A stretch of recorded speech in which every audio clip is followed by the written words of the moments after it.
Thanks, Sammy. Thanks, Sammy. Hey, YouTube. Yo, YouTube. What's up?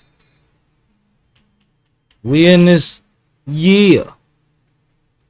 All right. We are live on YouTube, Twitch, and TikTok. Let's do it. Let's do it. How's everybody? How do you feel tonight? Oh, is that the voice we're doing today? Hopefully you're well this evening. No, man. Start my show, man. Let's do it, man. Let's do it. All right. All right. You can do it.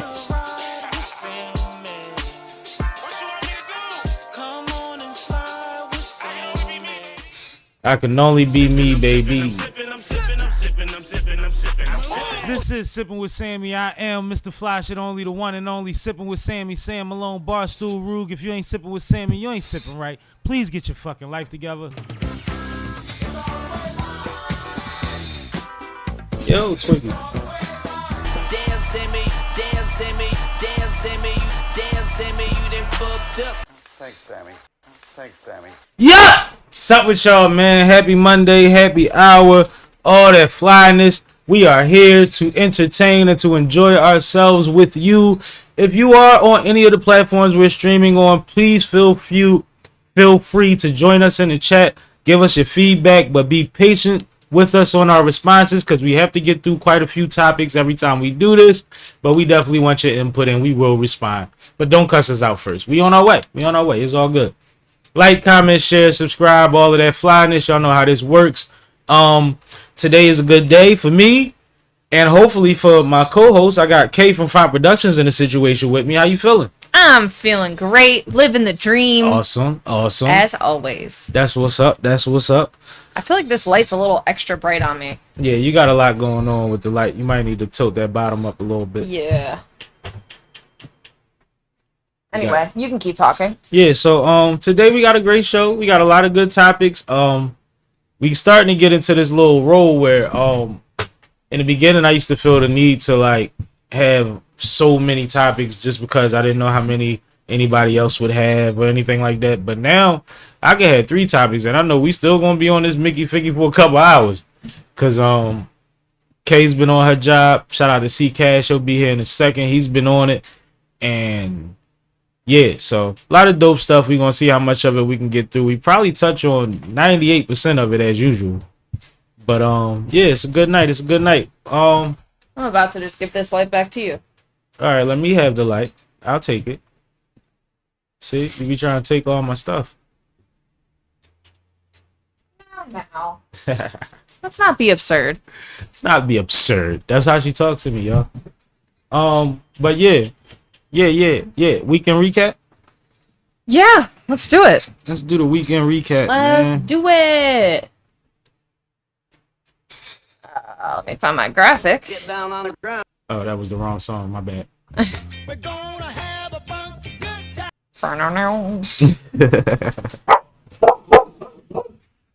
Oh, that must be. I don't see nobody yet, but open it. Put you back up. Yeah, so we about to get into the weekend recap. Ironically, Cash is in perfect timing for it, so I don't know why it takes him 50 minutes to travel 15, but you know, we gonna figure it out, man. You know why? Rode his bike. No, because I'm a daddy.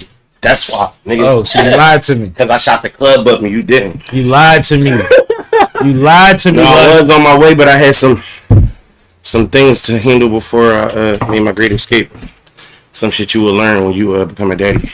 Yeah, I'm gonna just make sure I do this stuff before I say I'm on my way. That's all right. Fuck you, Sammy. How about that? Damn, you can't come and cut it at me. You just talking shit about me. Yeah, because I can do that. Yeah, but I can't. Nah, I can't be my wallow to your gilly. I mean, you. Well, see, that's the thing, right? There is a dynamic there. It's not necessarily equal. Shout out Bling in the chat. He said, "What's this about?" Then he said, "She sounds like the girl from Mythical Morning." What's Mythical Morning? Put me on. I have no idea. Put me on. That sound fire. But Mythical Morning. That shout sound out like, to Bling. That sound like Wake and Bake Station or something. Like, what's Mythical Morning? I don't know. And for those of you who might be tuning in for the first time, this is our Monday night live stream We talk about everything from sports, entertainment, hip-hop news, politics, and more. So definitely tune in and stay tuned. We're here every Monday. We start at 6, and we're going to be rolling from now till probably 10. Probably like 12, actually. You know what I'm saying? Not me. No, it's the first week of football, but I don't know about midnight. That's crazy. But yeah, we in here, man. We appreciate y'all joining us. Like I said, if you got anything to say it to us. We ride. I see some more comments real quick. You want to get to them? Ooh, yes. So Bling said that Good Mythical Morning is actually a 2 guys show, just like us, but it's not a stream. And he was asking if we could give his thoughts on a situation and tell him if he is the asshole. We would love to tell you if you're the asshole. Yeah, right. Take your time, put it in the chat, and we're gonna get to it after we get to this weekend recap because this is important. So Freddie said, so they just yapping? Yes, we do talk. I know, it's crazy. We talk on a stream. Bling said, wait, I just realized she's the only white girl there. Indeed. Well, when you saw 2 people, how many white girls did you expect? I was just wondering. Well, you know, usually in the porns, it's more than one, but... Oh, man. Oh. Well, I didn't know we were How we going go there. there? But I guess maybe because Cash showed up, like, oh, so now, yeah. Whatever. That's weird, yo. You just made it weirder. No, I was talking about why he might have said it, but you saying that was weird. All right. So, I'm gonna let y'all keep sounding off in the chat, but Bling, I want to hear the story. Yeah, we need a story, Bling. Anyway, let's get into our weekend recap. I'll start because this Friday was my birthday. Yeah. Happy birthday, Kay. Happy birthday! Yeah, so birthday weekend shenanigans, which means on Friday for my birthday, I did absolutely nothing. I didn't leave my couch at all. I did not cook. I did not clean. Did not go to work. I did not go to work. I did not answer a single email. And it was glorious. I think it shows real adulthood when you just don't do shit for your birthday. Right? Yeah. That's how I feel. Everybody was asking me what I wanted to do, and I was like, sit, Yeah, chill. Not worry about nothing. not stress. Right. So that was my birthday. And then on Saturday, my parents came down, and we met up with Sam's parents for dinner. Well, that's wonderful. So our parents met for the first time. That was cute. Oh, wow. And yeah, first time. Wow. And That's something y'all was nervous about? Why is this the first time? yes, I was nervous. I wasn't, but her parents live in 2 different cities that aren't Philadelphia. Yeah. Oh, okay. Yeah. So, and her mom traveled a lot. Yeah. She just retired recently. And so to be fair, this is only my mom's, oh, I'm out of focus. My mom's 2nd or 3rd time coming to Philly since I've lived in this house, Okay. which is like 10 years. So, yeah, it makes more sense now. And then on Sunday, we watched football, which we're going to get into a little later. So that was my weekend. What about you guys? Me weekend, Sue weekend.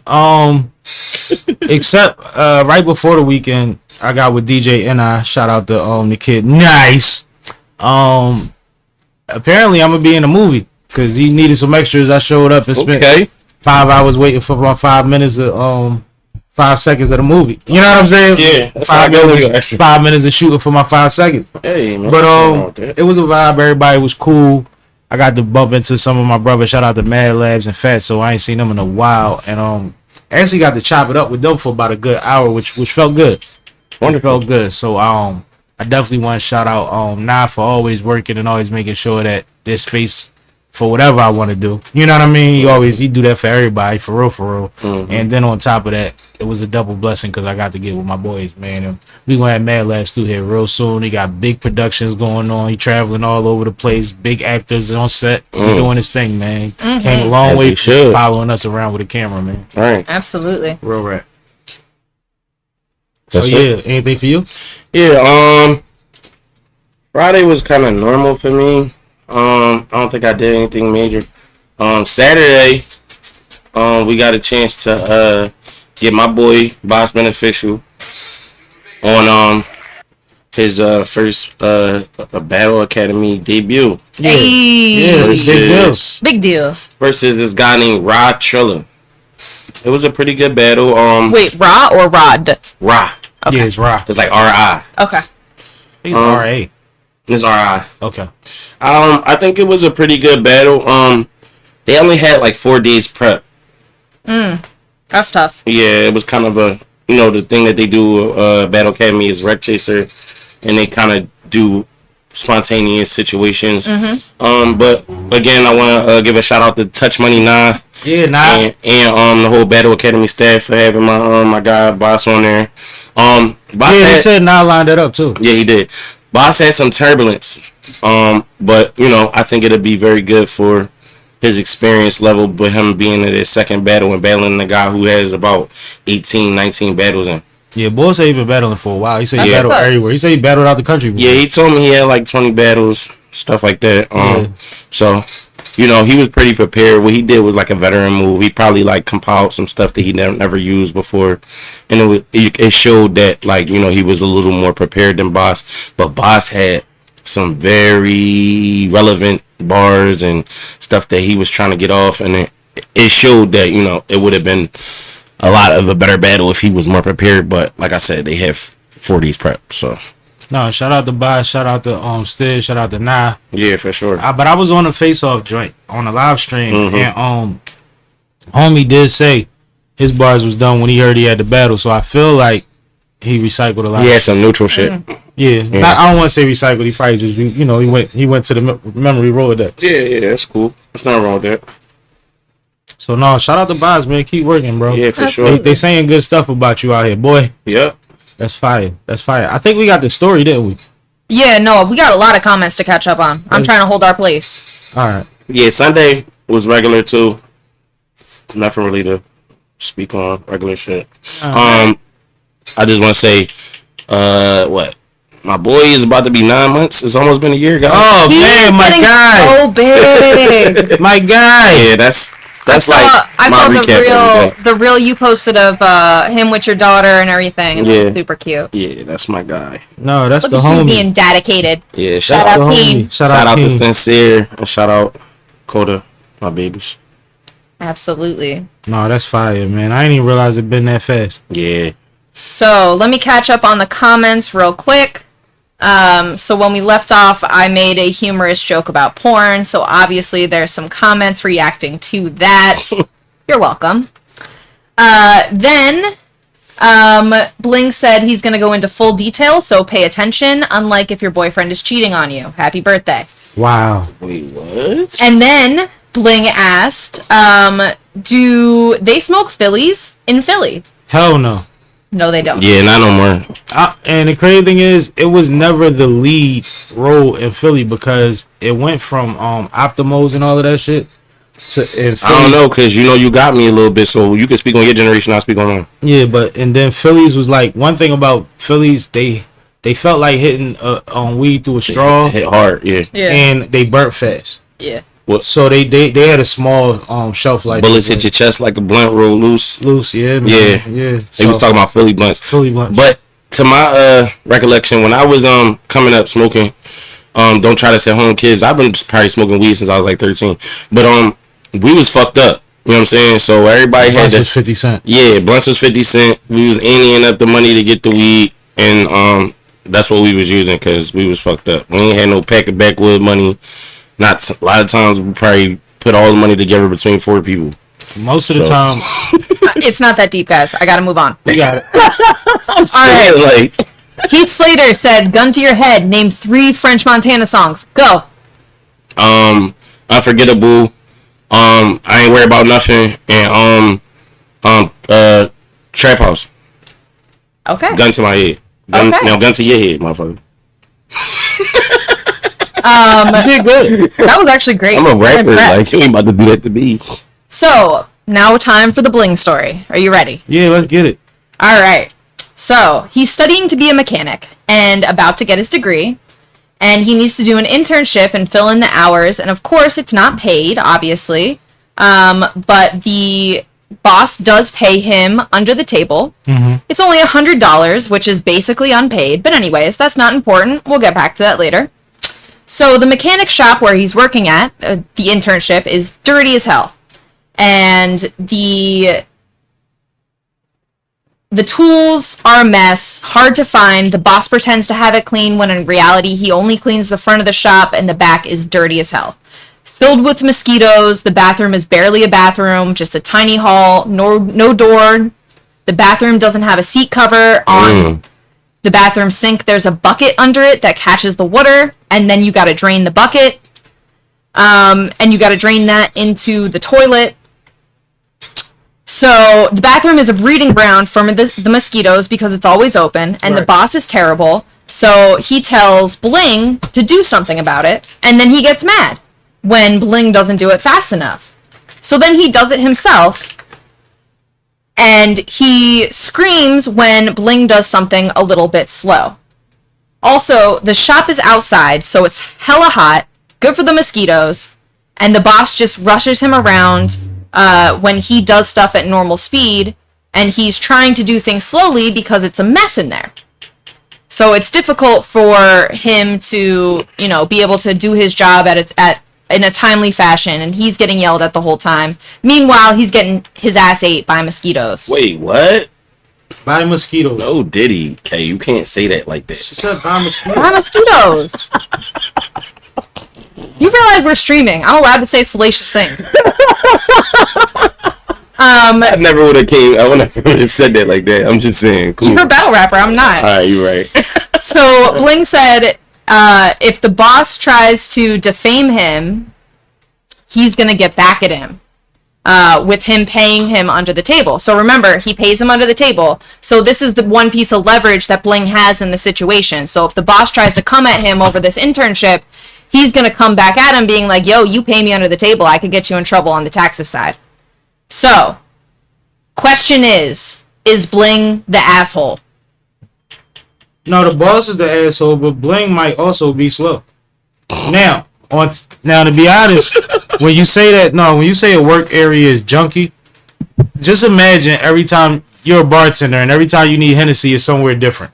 Like, it's going to take you longer to make a drink if you got to find your tools every time you need one. So that will slow you down. But you're also learning to be a mechanic, so you might be slower than what he's used to at the same time.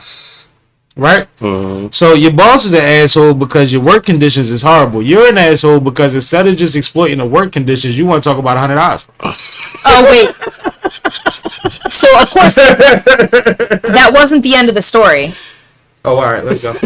He ghosted the internship today. So I think that's what we were getting to, is he ends up ghosting the internship and not showing up. Oh, so is he an asshole for that? Yeah.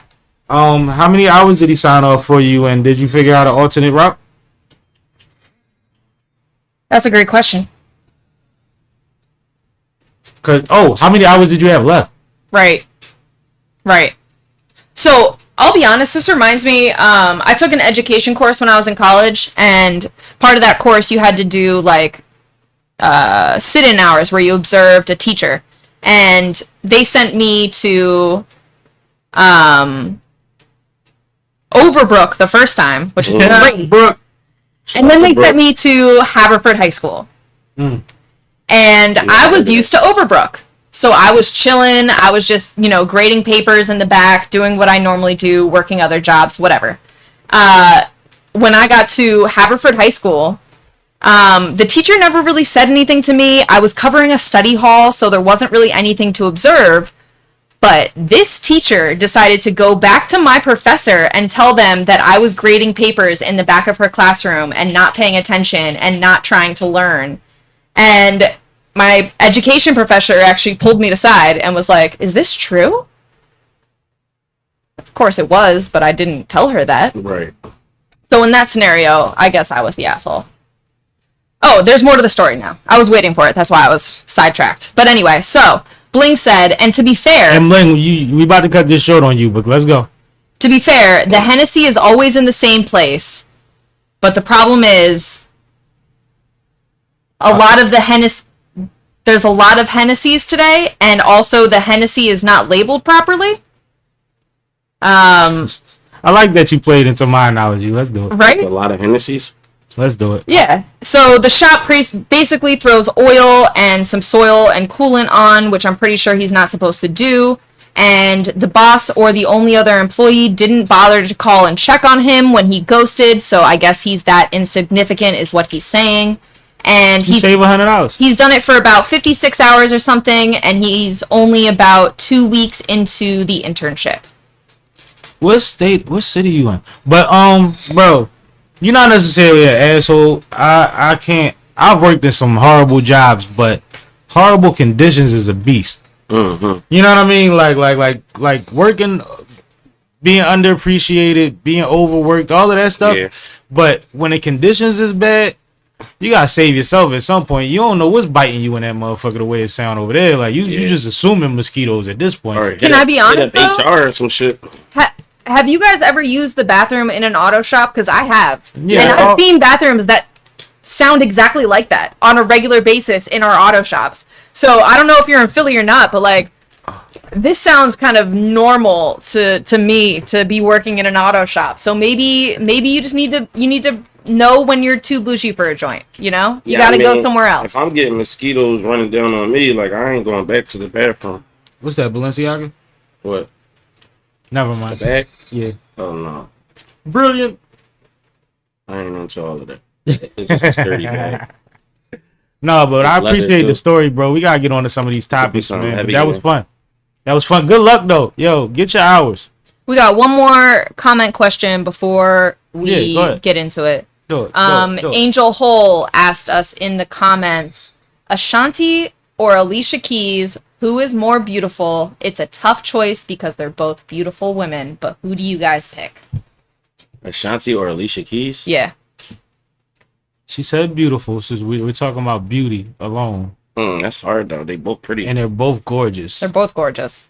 Alicia spent the last 6 or more years without wearing makeup and being on camera still looking like uber goddamn, but Ashanti don't look bad without makeup neither. But Alicia don't got the same sex appeal as Ashanti though. But if you're talking about But that's straight why I beauty- said we just talking about beauty, Yeah. because once you start talking about hips and stuff, but Yeah. Alicia heavy down there. I was gonna say, Alicia Alicia got a little butt. fat. They don't show it though. so Yeah, it's but She she got a got little bubble. Yeah. She got the like Tracy Lee Ross, And she got Yeah. that She got one. that fit bod yeah. that I work out, but I still got a bubble butt. Yeah, she nice.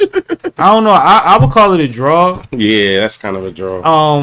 I had a conversation like that. Somebody said Ashanti or Maya to me recently, and I'm like, that becomes still hard. that's a preference battle. But to be 20, 30 years later, and they still both look awesome. Yeah. I don't really want to put one down. They both, if one's a 10, the other one's a 10. I think it's the money though at the end of the day. But I mean, well, yeah, when Yeah.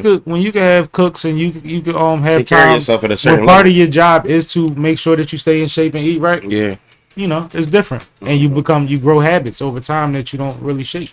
right. So it's a beautiful thing. Those are man. great arguments though. But those are beautiful women. I love all of them. Yeah, for sure. You named the right ones for me. Absolutely. Shout out to Motamisheng from South Africa. Oh, What shout up, out, South bro. Africa?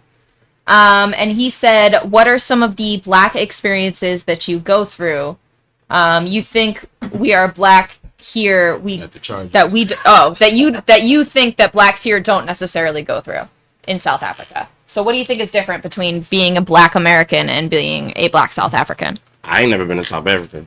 I think that one thing that stands out is that you're automatically in your own country, and you're not automatically classified as lesser than.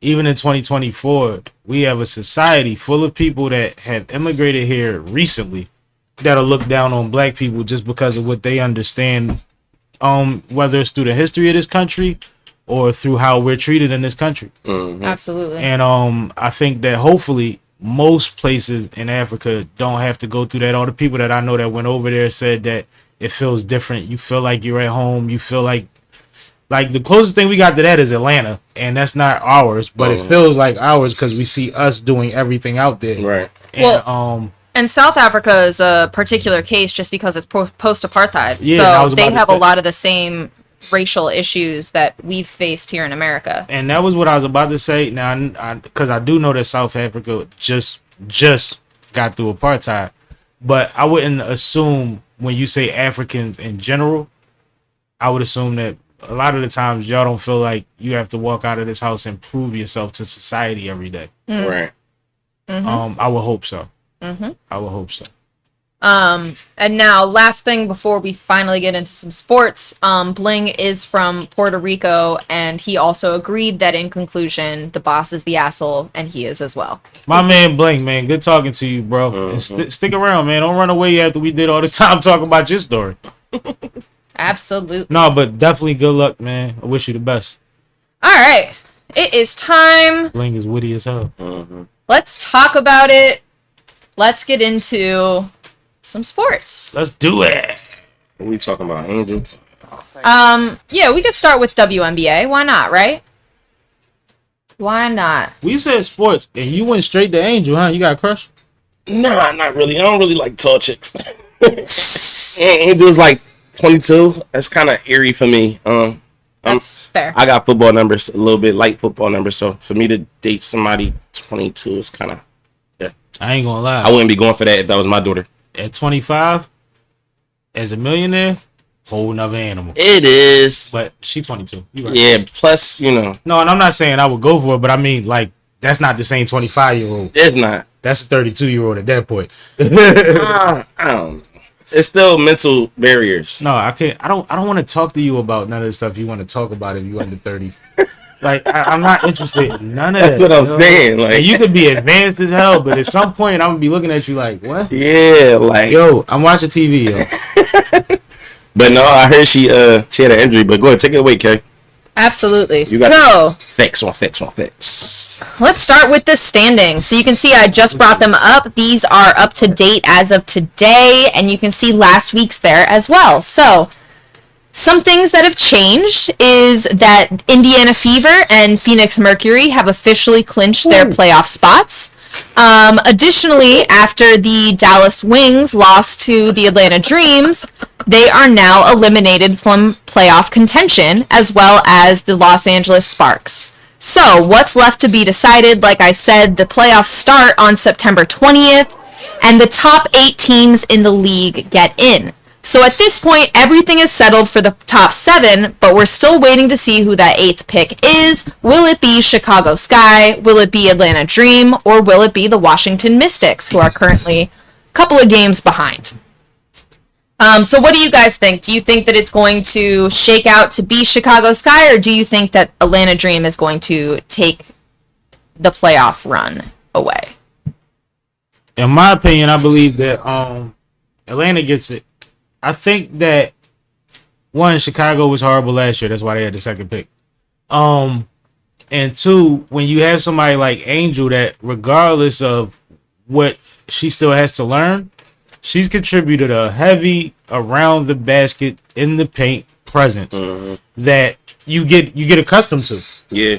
You can't Breath just of fresh air. Yeah, you don't just forget about 10, 12, 15 rebounds a night. Like, somebody got to come in and they're able to get 8, and then they got to do the rest by committee, and that's a lot at the end of a season, a short season at that.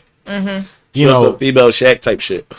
I mean, it's quite a few comparisons. I've heard the Dennis Rodman comparison, just as far as having a nose for the ball, for the backward, finding a rebound. You know, and it's just like she scores way more than Dennis did, but I think that with her injury, and I know we didn't really get into the injury yet, so we kind of did it a little backwards, but we'll get to that. With her injury, I don't think that they're nearly as strong as they were a week ago. And they got motherfuckers coming off the bench, but they've been coming off the bench. And it's playoff time.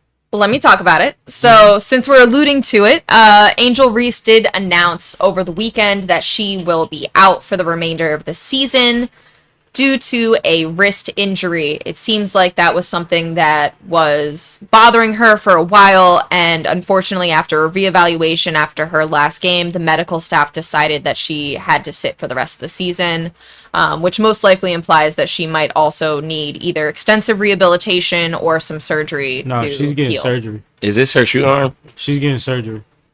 I'm not sure which arm it is. If it's her shoe arm, it makes it. But she has a crack in her bone in her wrist, basically a fracture. But there's levels to fractures and breaks. She right? said it was a hairline. Yeah, and I had a hairline joint before, and this joint still clicked. You know what I'm saying? So like, I mean, we don't know that because we never seen you shoot the ball, but well, cool. I'm left-handed, so this is my guy hand. Oh, Yeah, but I've seen him shoot, just not jump or run. anyway. Yeah, K, you on my side this time. What the hell is going on?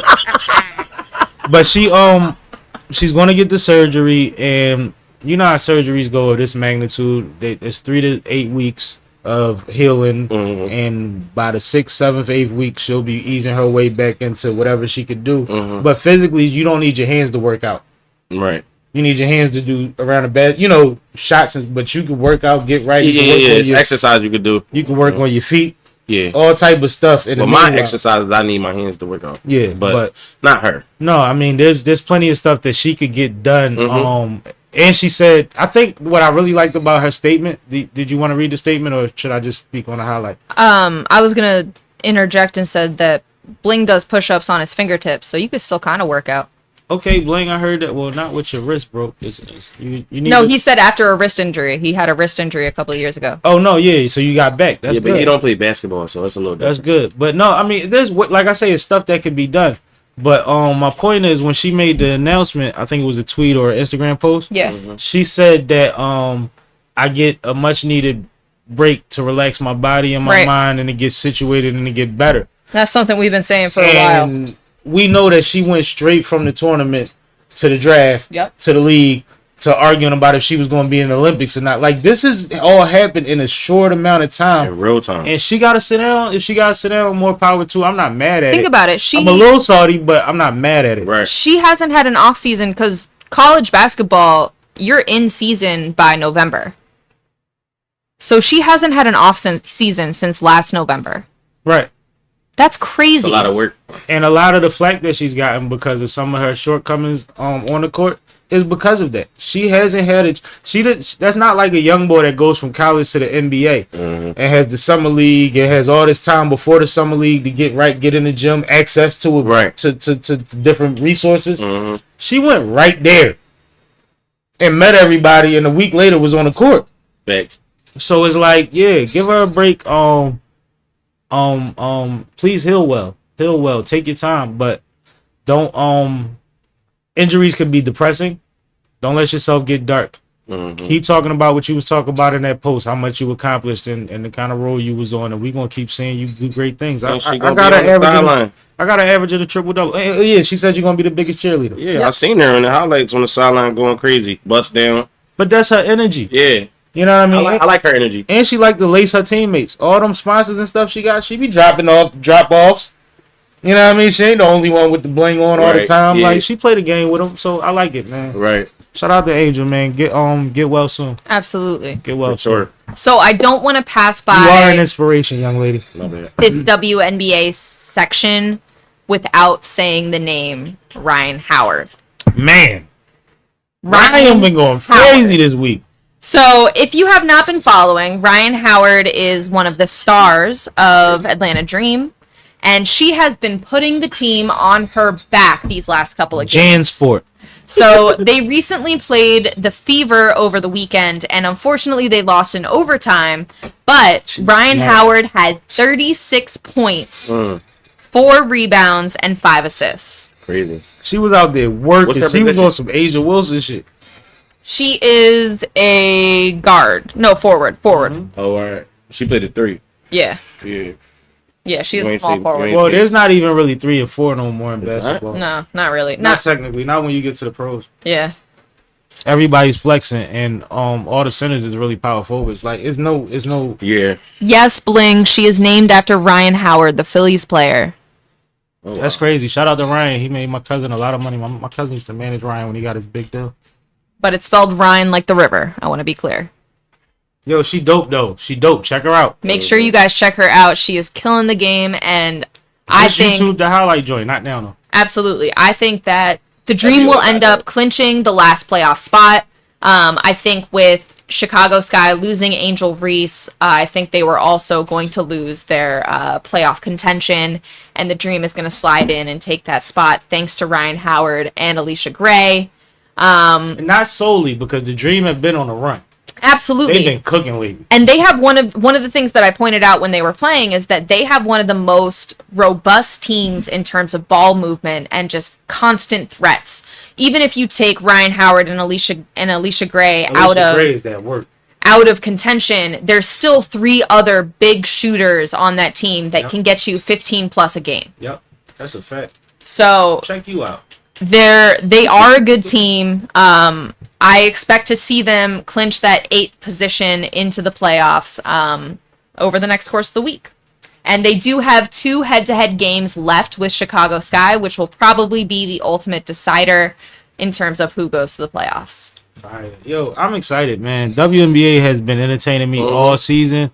Women's college sports for the last few years. I'm so excited about what's about to happen, and I'm looking forward to next year. Absolutely. Like, I'm hype about the playoffs and all that, but I'm literally like sizing players up for like what they're gonna add. And, you know what I mean? The WNBA is definitely making a bigger impact than they were before. It's been a long time. Yeah, especially with like the video games and stuff like that. Like you see the cover, the new cover. Asia on a joint. Yeah. A 2K. Yeah, split with what's his name from Boston? Jason Tatum. Yeah. Mm-hmm. It's fire. No, that's fire. I love it. And I heard the way that they're gonna be able to play on there is gonna be fly. So yeah, that's dope. All right, so and shout out Asia Wilson, man.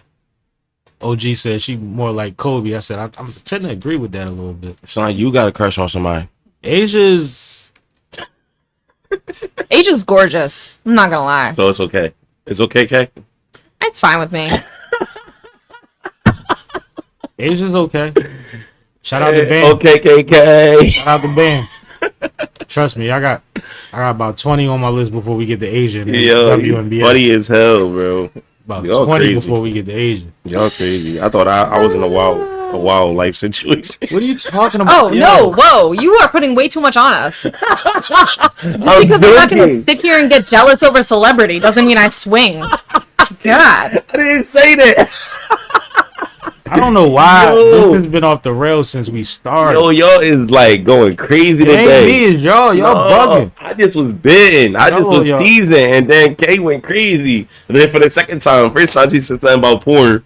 Now, So blame me. It's my fault. now we talk about swinging. I never said shit about it. Bugging right now, yo. Y'all wild. We gotta make this shit entertaining, bro. No, it's cool, but y'all bugging. That's fine. Yeah, like y'all bugging. All right, let's get into some football. Before we talk about what happened on the field, let's talk about the news we got right before the Dak contract. So, right before we went into Sunday's football games, it was announced that Dak Prescott was signed a contract and is now the highest paid NFL player ever. $60 million a year. Damn. His last contract made him the highest paid player. What? With Dak, 60 million? $60 million a year with a lot of guarantees God. Not to mention endorsements and all that and other bonuses. type of- And, yeah, man, it's lit. So, But he got it like right before the game. Like nobody knew about it until the game was about to start. Mm-hmm. So, there's a couple of things that are happening here. One of the things that happens in the NFL that's slightly different from the NBA is you have contract holdouts that bleed all the way up until the first game, and sometimes through. And they start a year or two before the player's contract is up. Absolutely. So these negotiations have been ongoing for a very long time. So for this to get settled right before the game, I'm sure is a huge weight off of every Cowboys fan's shoulders. But for him to be now the highest paid NFL player ever and to only have 2 playoff wins in his career seems a little crazy to me. So I wanted to get your thoughts on the size of his contract in relationship to his success. I think that. All right, let's be fair, right? You talk about top 5 quarterbacks in the league. Arguably, he's always in it, right? And that's opinion based. You talk about numbers, he's always in it until you get to the playoffs, right? So he's definitely a solid quarterback in the league to where you can't afford to lose one. Because which one you gonna pick up? Like, Right. It's wild out here right now with the quarterbacks, and a couple of them are old that are the most proficient. Mm-hmm. So we're not gonna say he doesn't necessarily, and I'm not gonna say no black man that sacrifices his body don't deserve a check. Absolutely. But I think what a lot of people are skipping over too, and we're not acknowledging is this man plays in Jerry's World. Right. This is the biggest, most expensive stadium that was built around the time that it was built. Mm-hmm. They have the most merch and jersey sales. They have their own network and all of that stuff that they benefit off of from him. There's a lot of variables that come into what that team makes as opposed to what another team makes. Right. Right? And when you have a solid quarterback and Jerry seems to want to act like he believes in him, right, then you pay that man. Mm-hmm. And honestly, they lucky that it's 2024. They'd have told y'all that they underpaid him and then gave it to him tax-free. Jerry's a trillionaire. There's a bunch of Nike bags start popping up every Wednesday. Like, what are we talking about? You're going to get your money regardless when you're dealing with some of these owners. yeah, So it's like now he set the market. So that's good for whoever's negotiating next. mm-hmm. If you won more than 2 playoff games, then you should get 62. yeah, So I'm never going to say he don't deserve it. I'm not going to say he's not qualified as far as a quarterback. But the playoff thing is sticky. It's ugly. It's ugly. And one thing I was watching, It Is What It Is this morning, and if you really look at the history of the Cowboys, a lot of people hold out. And Jerry pays them. And when's the last time he's been to a championship? Right? Mm-hmm. So he's been overpaying, but not necessarily overpaying because billionaires don't become billionaires overpaying for anything. right, exactly. He's literally leveraging the fact that this arena is used for all of the biggest shows year round, whether it's football going on or not. My jerseys, hat sales, including Dak's, which is probably top 2 or 3 in the organization, are always through the roof. Right? We get primetime television even when they know we're not going to win nothing.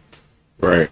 Like, all of this matters when you paying a quarterback. It's the quarterback. So I He's also the face of the team, literally. Yeah, most of the time. I think it's worth mentioning here that the minimum salary for an NFL player is $705,000. Right.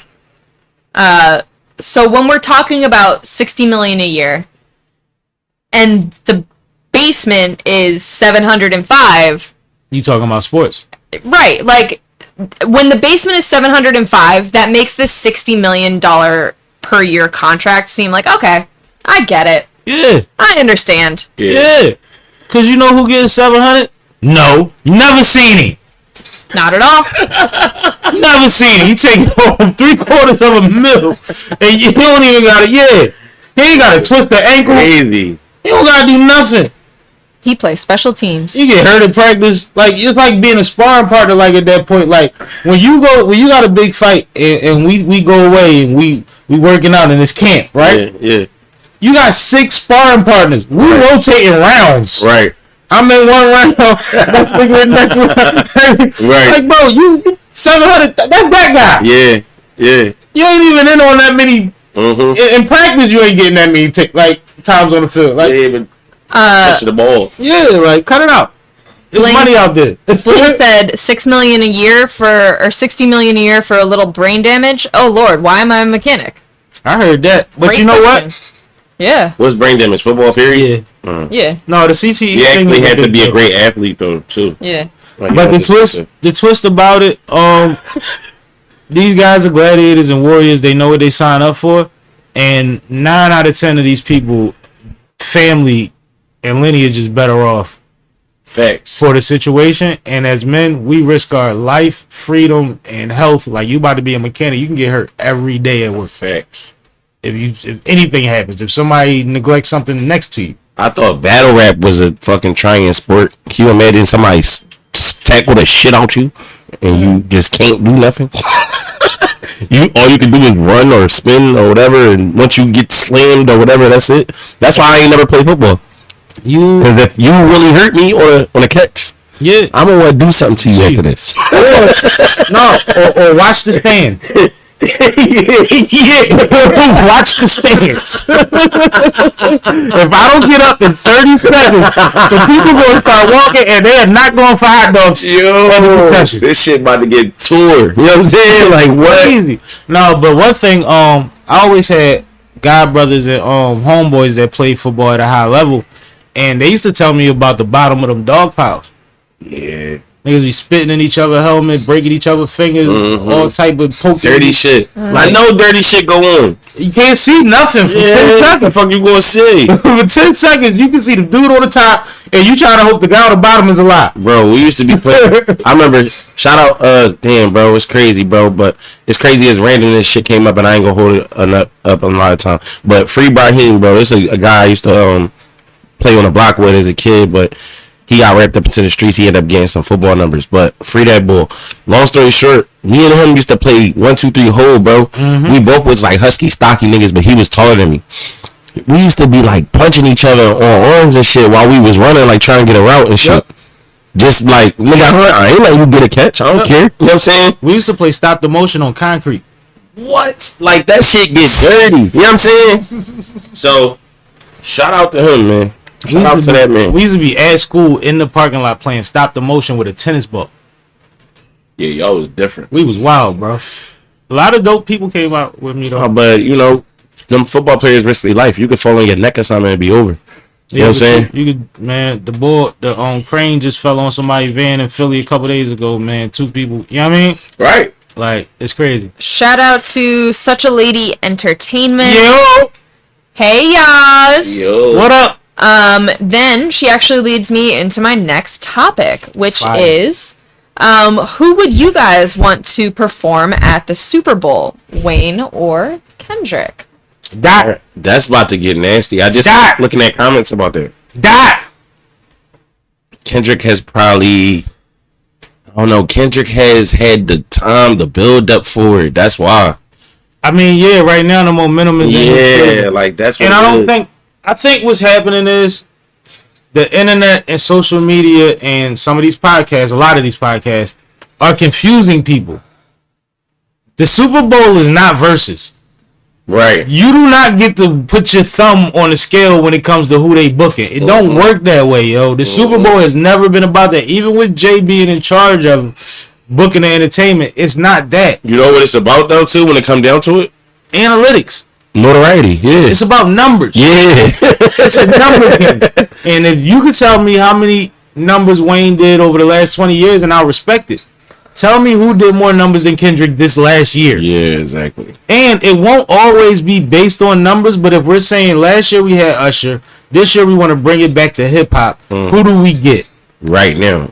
Right now. It's gotta be Kendrick. Like, who else had you a better talking year. about? Let me introduce it Go ahead.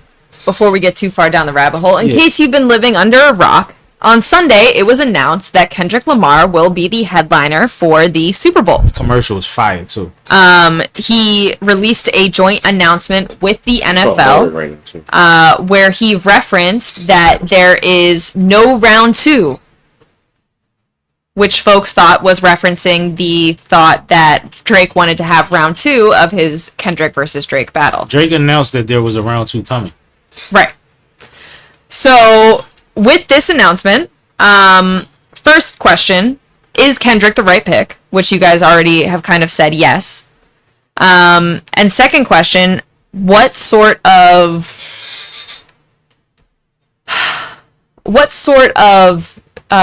chess move is this in terms of the Kendrick and Drake battle? I remember 4 words. Big is the what? Big is the what? Yo. Big is the Super Bowl. And let's not forget, this That's Kendrick crazy. second jump. Mm-hmm. Because Big he is was the- on with the West Coast, right? Big is the what? Mm-hmm. Think about it. Like, that is crazy. And It is. the funny thing about it, like, they didn't shoot the ad, announce it, and all of that just now in the last week or so.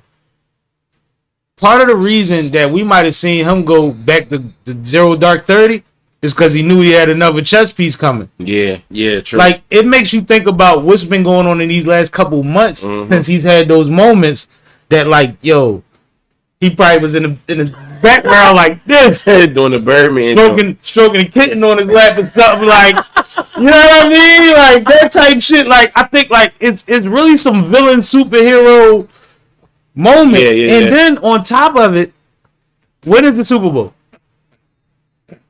When is the Super Bowl? February. What is February? Black History Month. We gonna be all right.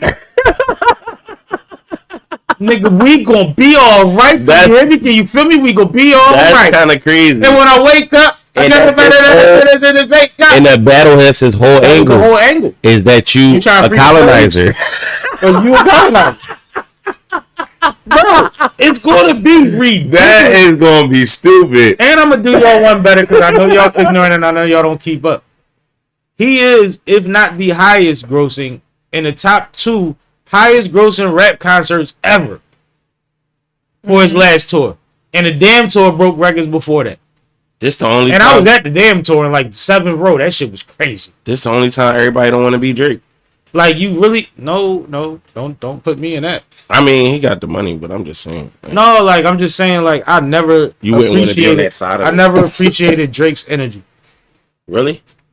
I never liked the guy that's been winning for so long and still talks about being bullied and then say, fuck y'all, I got more money than y'all, I fuck your bitch on the same song every time he puts out a damn song. Like, bro, first of all, you ain't been bullied in a long time. Some of his music, but yeah, like I don't. Like, why are you still acting really like you're getting picked on? His personality at all. And you only using being picked on to be able to shit on somebody in the next one. Like, bro, that's corny. Yeah. It's overdone. I definitely question the type of person that he is because it's funny. I actually got the same birthday as dude. Biggest hating record of this generation. Not ours. I'm just saying you could do better. No, there's more. That's what you talking about? Yes, but there's more to that song. Is this not the record the bitch sued him because he never cleared using her voicemails? Oh my god, that's crazy. He one of them, bro. Yeah, he a weirdo. He one of them. Yeah, bro. Why I had to have his birthday? See, I'm a weirdo, but not like that though. You know what I'm saying? He one of them. And he ordered me too, so it's technically his birthday. But it's like, damn, I'm weird in my own way too. But that's weird. That shit is weird. You're not allowed. I mean, in Canada it might be different. At the high school table, niggas might be talking about ways to sneak this a nigga. Like, I don't know, like how you just dirty macking. Like that might be lit in a school. I don't know. Yeah, that's crazy. My goal ever since I started falling into anything gaslight, right, was I'm trying to get there without ever hearing or mentioning your man. Right. Because if my dumb ass say it, you might start guilt tripping or something. I might have blew it for myself. I never wanted to talk about you. Right. You could come at me about him. I'm changing the subject, or I'm saying he right. I'm horrible. Horrible. Oh, he right. Ain't gonna. This is crazy, bro. Oh, but congratulations, Kendrick. Yeah, man. I seen Nicki Minaj and Birdman just tweeting about this shit, like kind of saying they hating on YM. Nicki is loud and wrong. Yeah, always. As usual. Like, it's not a surprise. She's loud and wrong again, bro. Mm-hmm. And Birdman is doing too much. He's being overly aggressive. He could have made the statement. Like, TDE, they would have made a statement. QC probably would have made a statement.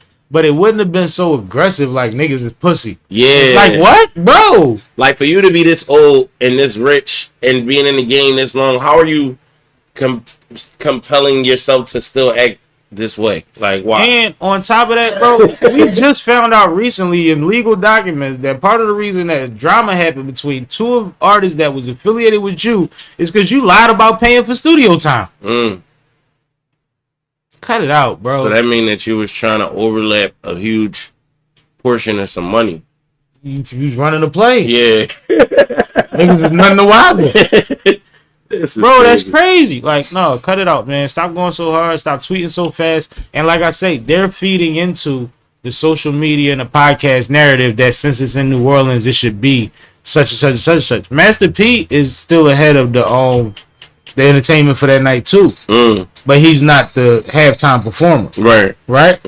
So, and there's a lot of things that could happen between now and then. You never know what kind of move Kendrick might. You might see Wayne out there with him. Yeah, he got music with him. They're gonna have a band out there, right? So just imagine the band is playing Daylight Like Us mixed with one of Wayne joints, and this is a whole Rockstar moment. What if he just pull him out there for a song? No, did he? Yeah, let him get crazy. Yeah. Like, we don't know that. No, I'm Wayne, saying like they got a song together. I think it's called I was trying to think of that. He got a song on his album. It's called that shit crazy too. Hold on, I got you. No, it was on. I think it's on Wayne's album. Okay, that's why I didn't hear it. Wayne said the new Mona Lisa. Mona Lisa. Yeah, that joint. But I think they got another one too. Wayne said the new Carter done too, by the way. Wow. Gotta fuck with that. He You said already it's know. finished. Yeah, I know they got the Mona Lisa song. That was like a song where they was talking about some like storytelling shit. You know what I'm saying? Yeah. That was a crazy joint, but they got another joint too. The other one that's coming up. No, that's not it. That features Drake. I don't know. Maybe I'm wrong. Maybe it's a song I thought that Kendrick was on. I was trying to think when I heard all of that. I But was like, stop did with they have a Kendrick. song together? But at the same time, Mona Lisa is the only one that's Oh, coming up. alright. same time, they could make a record. Right. It's 7 months away. I Like, mean, yeah, but I wouldn't want him to do not that. 7. Nah. It's not going to be relative to the crowd. Yeah, and you can't the do that moment. right now. Yeah, right now. Kinda. All right, well, they can make a blend. I mean, but you also don't have to. Lil Wayne is Lil Wayne. You could just bring him out. Facts. And he doesn't have to be a part of it either, yo. That too. It would have been awesome. I mean, but you got to understand how they looking at that, though. But they're only basing And it. they're looking at that like, Yeah, yo, this is but- our time to shine. Like, If LA didn't do their thing when LA did it, they wouldn't even have the credibility to do that. That was a moment. yeah. That was one. And actually, Kendrick deserves it. I feel like he Yeah. deserves it over them. But as they from that city, Ooh. they're gonna really want Ooh. to make that. ooh, do you remember the? No, He No. couldn't control himself. no, y'all don't remember the Super Bowl when Ja Rule and Ashanti was out there. I do. I think. What year was that? I forget, but Ja Rule had the fur baseball jacket on, like fly shit, right? Yeah. Bro, that audience was not in, like, it was bad, bro. Yeah. And he was on the top of the game at the time. What city was it? I'm trying to remember. You got to look it up. But it was Ja Rule and Ashanti. I think they were a part of a halftime show. It might have been like blended. It might have been multiple acts. But when he came out there, it ain't feel like what you thought it was supposed to feel like when. Yeah. What would I be without you? Yeah. Without you, baby. It Yeah. wasn't turned on that, Wasn't bro. lit? No. Wow. It looked like he was fighting for the crowd. Damn. I'll never lie.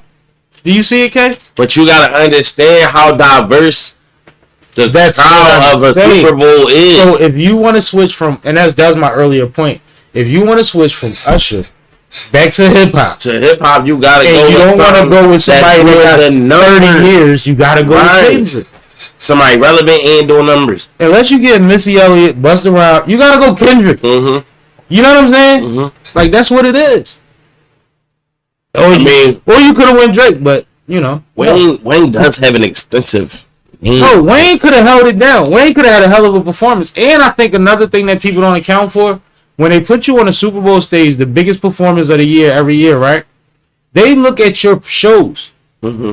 You might have showmanship, but fucking Kendrick stage setups, Yeah, his energy, yeah. him being the only one out there with like They a gonna look camera, at how how you put on. exactly. Yeah. How much effort you give to your performance. Yeah, man. A lot of these rappers, I watch a lot of these rappers. A lot of these rappers don't perform worth for shit. I'm No convinced. bullshit. I'm convinced it's possible Kendrick broke even on the damn tour. Just because of the aesthetics of everything that was going on. That's heavy. It's like, yo, he might have just made a couple hours off of this joint and then had to pay everybody. But let's get off of this nigga, man. Let's go. So Bling said there's 4 types of dogs.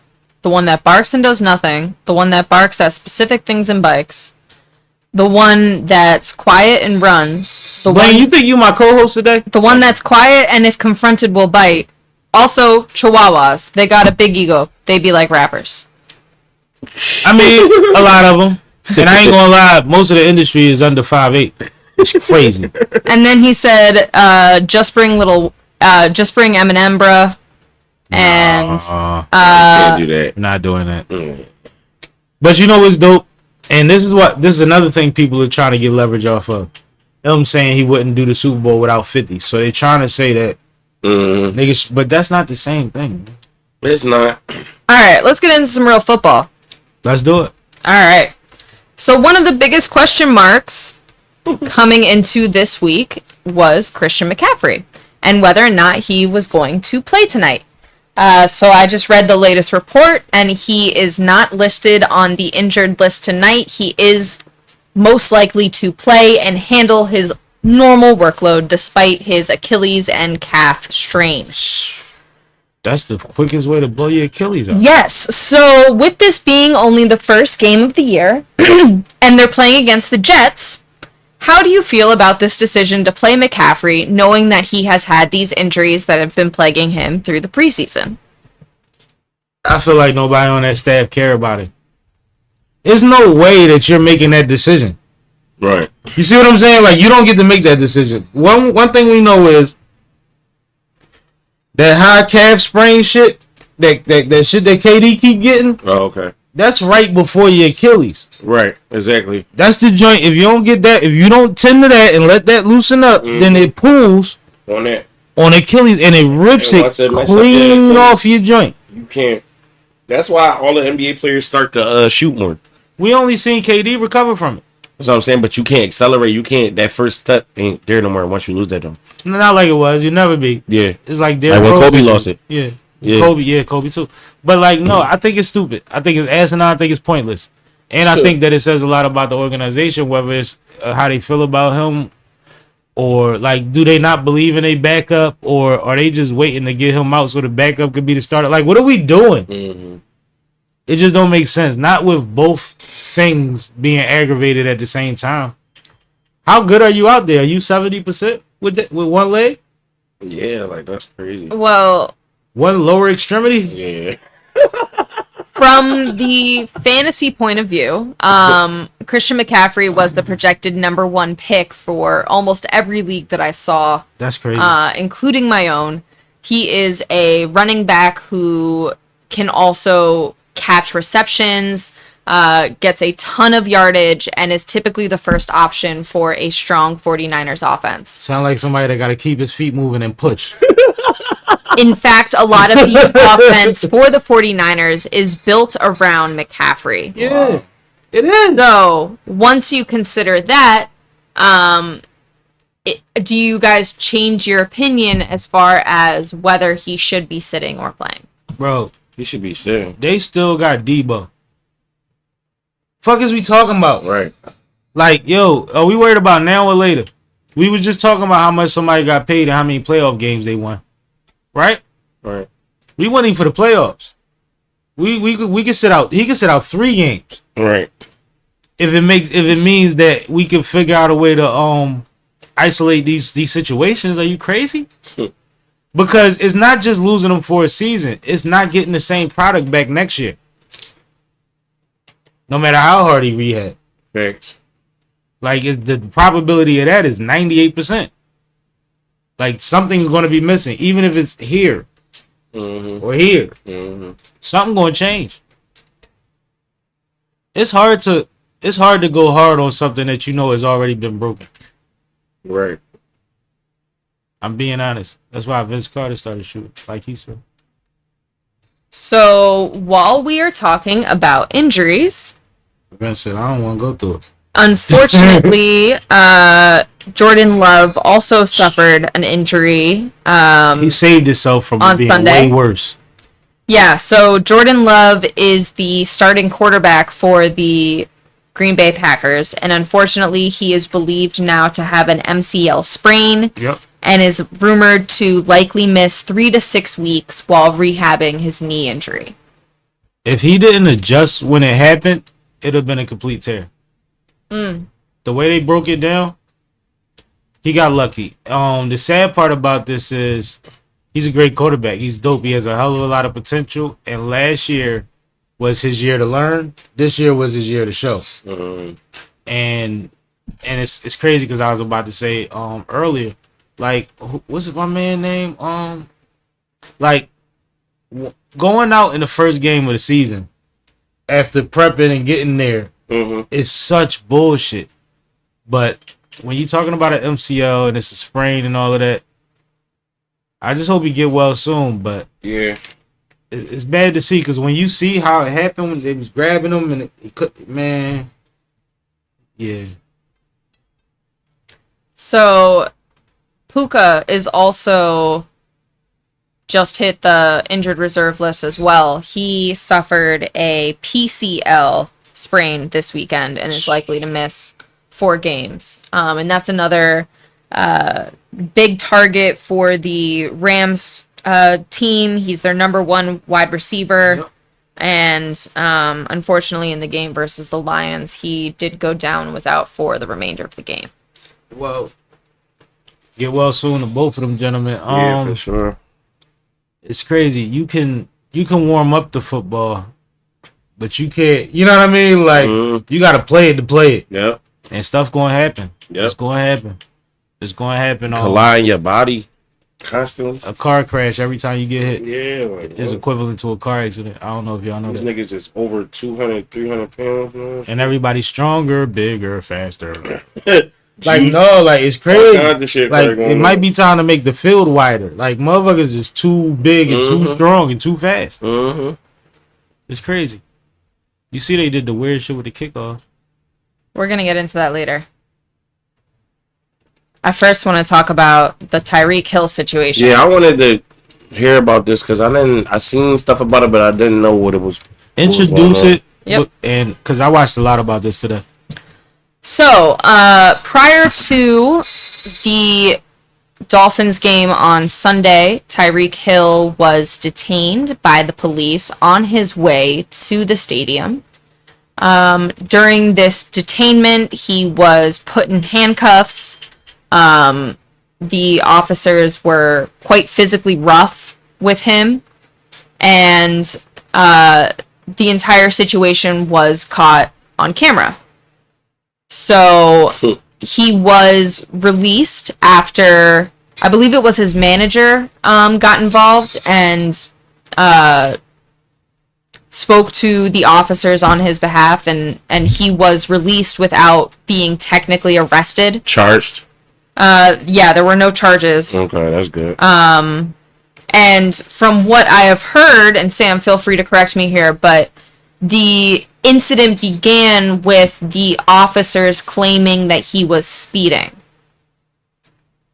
They said it was a movement violation, which has later been antiquated to speeding, but he still doesn't know why he got pulled over. Now, like, or as last time he spoke to the cameras, he didn't even know. He gave 3 different reasons of maybe. I watched a lot of coverage on it. Certain people that understand what it's like to show up 3 hours before a football game, and that like traffic isn't what it usually is, and that's why they tell you to be there at least 2 hours early. They broke down all of that. I also watched I think his name is Calais Campbell, who is a NFL vet that plays on the same team as Tyreek Hill and was one of the ones put in cuffs also for disobeying direct order. He explained the situation. And I think one thing that's being skipped is when you watch the video, I don't know which video everybody's seen. One, he's not just cuffed. He's cuffed and laid flat face down on the ground. 2, there's another part where he's detained, he's not doing anything, and the officer runs by and yanks him down and sits him down hard, like roughly. Then there's a part of the video where you see an officer kick, but you can't see what he's kicking. So that's crazy. Calais was saying, like, when he was on his way into the arena, he saw that it was Tyreek, and he saw that he was being overly aggressively handled. He said that he was taught that, you know, you comply, you do whatever you got to do to get home, but we need to monitor and help each other in those situations to make sure that they're being handled the right way. So he said he exited his vehicle with his hands up, you know, and asked him what was going on and what was the problem and all of that. And he was immediately threatened and told to get away, and if you don't move, we're going to tow your car. And he said, that's fine, you can tow my car. He said, well, you're obstructing traffic, which the lane was already blocked off. Right. So I'm assuming, and from what he's saying, it sounds like he parked behind them. Right. You know what I mean? So he's like, well, you know, that's what it sounds like to me. Do what you got to do, but I'm gonna stay here and make sure my friend is okay. He kept referring to him as his friend. they were aggressive with him. He did absolutely nothing to get handcuffed except the fact that he said he wanted to monitor. He said he even told them, I will stand wherever you want me to stand in compliance as long as I can view. Right? And that wasn't enough for them. But he said it was one officer that was just like, he said he was elevated. He kept referring to him as elevated. He said it's one officer. He said the other officer initially was cool, but it was always one that was elevated, and that's the same one that was going off on Tyreek and that was doing the extra stuff to him. Also, they asked, believe it was Stephen A. and Shannon Sharp asked, when was Miami Dolphins security notified? He said that Calais said that he had called them before he exited his vehicle. He said that Tyreek had already been in contact with them, and somebody else, another teammate that was on the scene, was there and had called them. It just took Dolphin security a long time to get to their location. Right. But once they got there, you said the manager or agent might have had something to do with it, but they are attributing it to the Miami Dolphins security that settled everything. Gotcha. Also what he said was, I forget the other player that was there with them, it's probably in a report, but they were saying when Calais got put in his situation, he was no longer able to be effective. So Tyreek Hill looked at the other teammate and said, don't leave me. You see what I'm saying? All of these men are afraid for their lives. These are football, NFL, millionaire. You know what I mean? They're all afraid for their lives in this moment. And there's one, and they kept saying, I hate apologizing to all cops every time a cop does something. But they said one of them was cool and one of them was acting crazy. Well, the cool one ain't counting the crazy one down. Right. So I did hear, and this was just announced before we came on live, that there is one of the officers that detained him is now being under review by Internal Affairs. Yeah, he's under review by Internal Affairs. That's good shit. He was placed on administrative, he was placed on administrative duty, not leave. Excuse me. And they're looking into it because one, with the cameras, and two, with these professional athletes' accounts of what's going on. He went above and beyond. Like, even if it was a traffic stop, and they said they had started out engaging in a verbal altercation. But at what point did you pull this man out of his car? And for what? I bet you it ain't smell like weed, like y'all like to say. So Motumi chimed in. He said, sometimes I wish your cops could come and work in South Africa for a week. They would stop that violent ganging up shit ASAP. Here we fight back. Everybody fight back.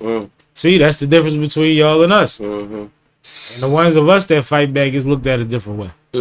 But a lot of them got different records too, so it's different. And shout out to H-Bomb 5N. But Beans fought back at the cops. You can look it up, Beanie Siegel. Fighting, he was in the window throwing that shit. Before I took the cop to war. Shout out to H-Bomb 5M, never not working. Yo, H. And then he said, let Cash spit something. Got you. We gotta get through something. How about you come up here and spit something, nigga? How about that? Let's let that happen. You know what I'm saying? Get on your shit, get something ready. You know what I mean? Talk to Sammy, we get something done. You know what? I'm gonna ride with that. I'm going with what he said. That's my guy. All right. Let's talk about the actual football. Those are some good prelims though, because a lot been happening, man. I know. And that Tyreek thing is crazy. I hate to see that. Yeah. And he scored an 80-yarder and put his hand behind his back on your nut ass. Yes, he did. All right, so week 1 of the NFL is almost complete. Let me give you guys the rundown. So the Chiefs beat the Ravens. The Eagles beat the Packers. The Saints beat the Panthers. The Vikings beat the Giants. Patriots beat the Bengals. Steelers beat the Falcons. Texans beat the Colts. Bills beat the Cardinals. Bears beat the Titans. Dolphins beat the Jaguars. Seahawks beat the Broncos. Chargers beat the Raiders.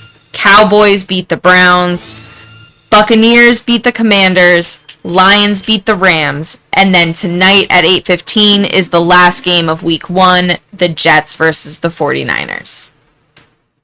Whew. It was a lot of football.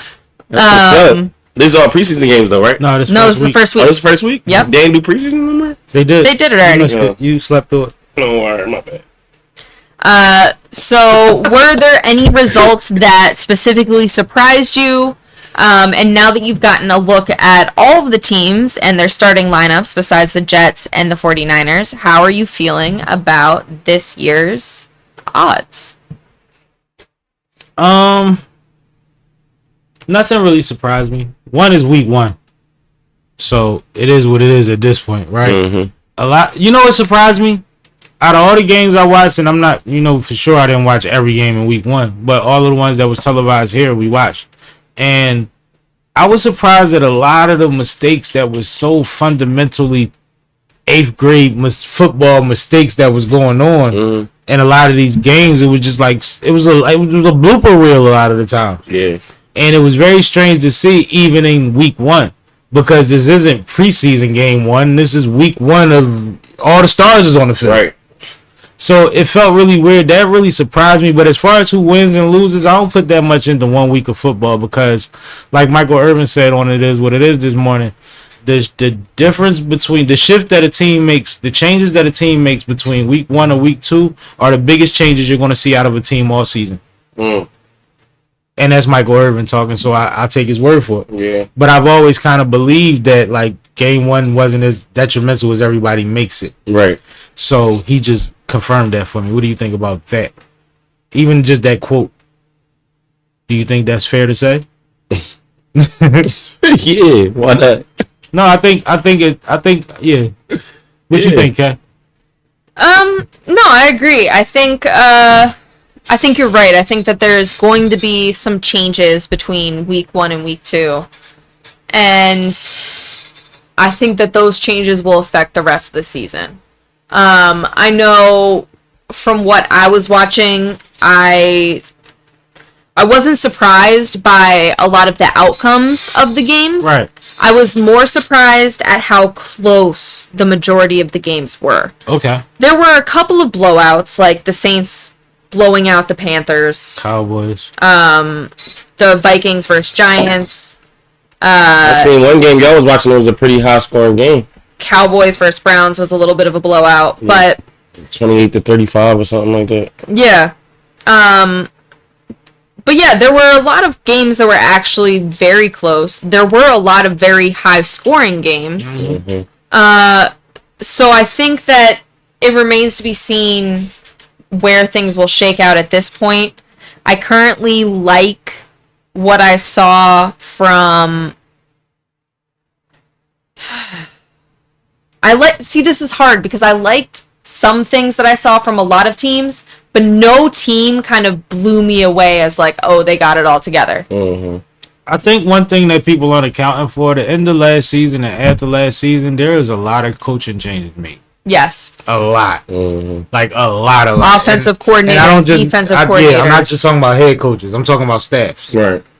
Some was cleaned out completely. You Some think they people got really kicked out. playing like they want, like they all in it on week 1? I think certain organizations, you know how you hear about the culture of an organization? Mm-hmm. Certain teams, every game is a Super Bowl for them, Right. and everything in between. Right, You know what I mean? Mm-hmm. Expectations, honor, pride, all that stuff that plays a part. That's what they. I just wonder because it's such a hard game, you know. Like it's not like.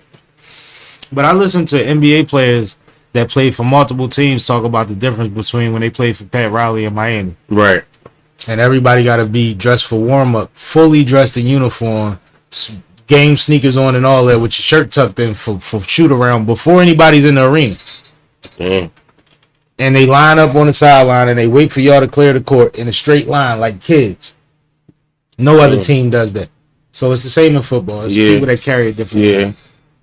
That's good though when you think about it, because when the game starts, they're gonna be warmed up already. Everybody's gonna be warmed up, but it's the thing about being locked in early. Yeah, that's what I'm saying. Yeah, because Carmelo was the one that was talking about it. He like, man, I got on Air Force Ones and shoot around like white joints. Like they ain't even tied. He like, then they line up on the sideline on a. Y'all 2 minutes over. Like, what we doing? You know what I'm saying? Crazy, That's yeah. crazy. That's crazy. So, one of the other things that I wanted to talk about from this weekend was the refereeing. Man.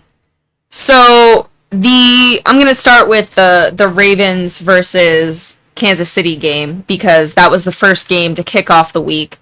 And during the first couple of plays, the refs started calling formation errors. And all against the Ravens. I think in total they called 7 of them. And this was something that we haven't really seen much of in previous years. They were calling the fact that the eligible players were not on the same line of scrimmage or from the rest of the line, and that the line was at too close to the line of scrimmage from where the center was. They wanted a clear separation.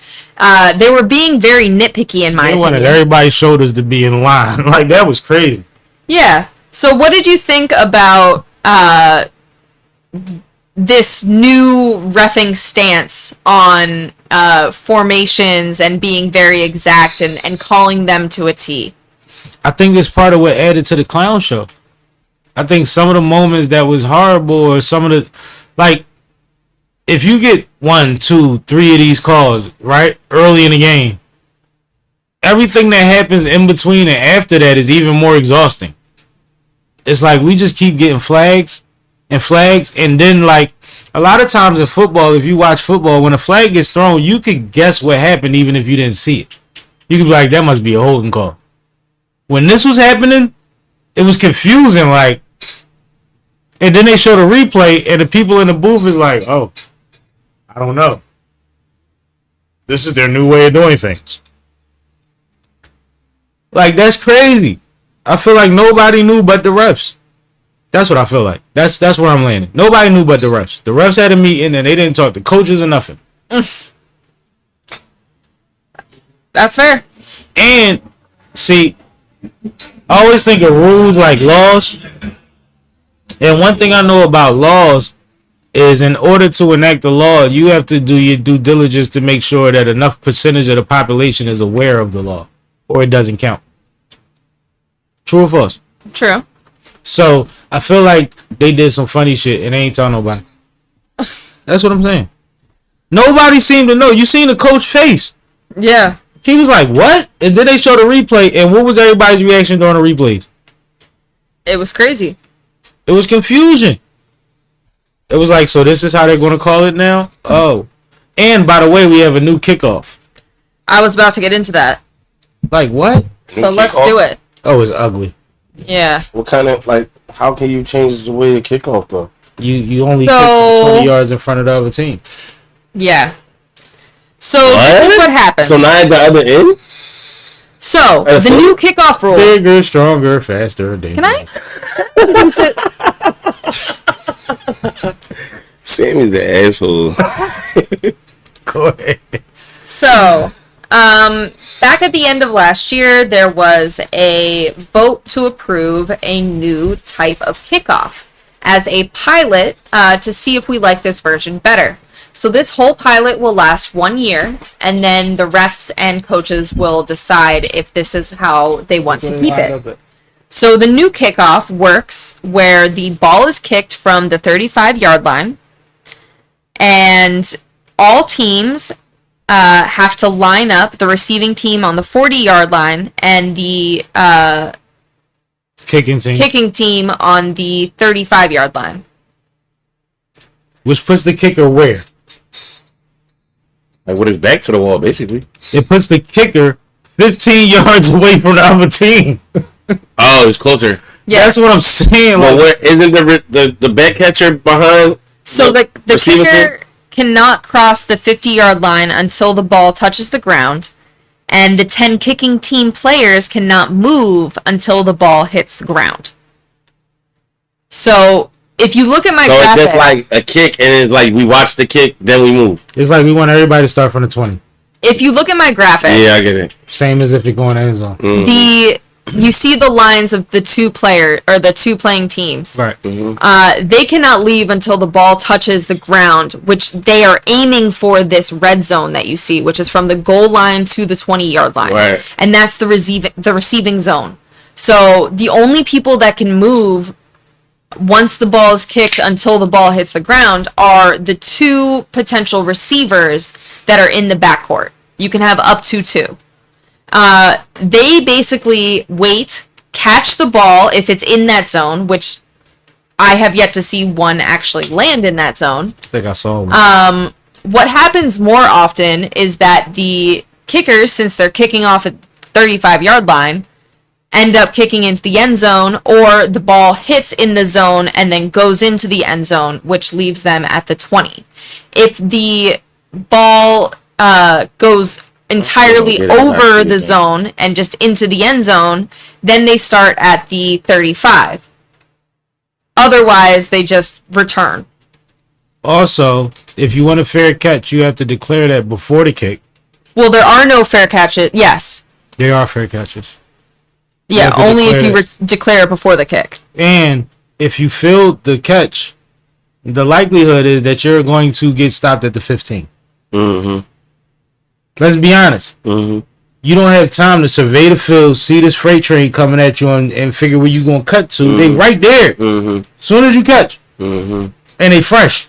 They ain't just run 70 yards to get to you. Right. Man, it was so ugly. I gotta see it though. I want to see it. You don't want to see it. You don't want bro. to. It's like they might as well just place the ball at So 20. the side that she got up right there, that's the kicking side right there. The red side is defense. I mean, it's the receiving side. Oh, now I see what you're saying. So the 20. So it's like a short ass kick then. 20 and all that. That's the red zone. That's not the end zone. That's the red zone that you see highlighted in red. And after that is the end zone. So you see that's at Right. 20. I know that. Yeah. So that's the receiving that's side. the receiving side. I thought it was like, oh wow. So imagine catching it somewhere between the 10 and the 20. So where they start the end kick zone from? and the 20. Where to do the offensive From the sides? 50. Wow, that's nutty. I don't like that. Bro, it's going How to be high of a ugly. kick is that? They usually No, line drive it. it's not even a reason to buy time. That's what I'm You saying. kick it high in order to give people time to get down. Exactly. The field. They can't move till the ball touches, which means there's no reason to do that anymore. Oh, so now it's like They kicking strikes. Oh, so it's like a tennis serve They type kicking shit. strikes. It's like a serve. Yeah, they landing that thing where they want it. Yeah. This shit is bending like Beckham. Yeah. So it's like basically you gonna get a rough start regardless type shit. Yeah. You are going to the 10 or the 15 if you Yeah. run it back, bro. Yeah. You gotta be special to go somewhere. Mm-hmm. Like, and I mean elite, like a talent we see once every 10 years. But in this era, it's not the same amount of touchbacks as it used to be. Now that neutralizes all of that. Everybody starts Before that, though, it wasn't. but everybody starts at the 20 now. No, before this new shit, it wasn't like that, though. It wasn't a whole bunch of run backs. No, it wasn't. It wasn't, but because everything shifted. Bigger, stronger, Yeah. faster. Yeah. Like, I'm telling you, bro. And you still need an elite talent. You need that generational talent to be able to run it back more than once. Ain't a whole lot of people got a bunch of run backs in their career. Speaking of that, though, right? You think people gonna start? I know there's like a tangent, real quick though. We can get on it and off it. No diddy. But You think people gonna start getting like athletes gonna start getting like these surgeries that they got men taking now?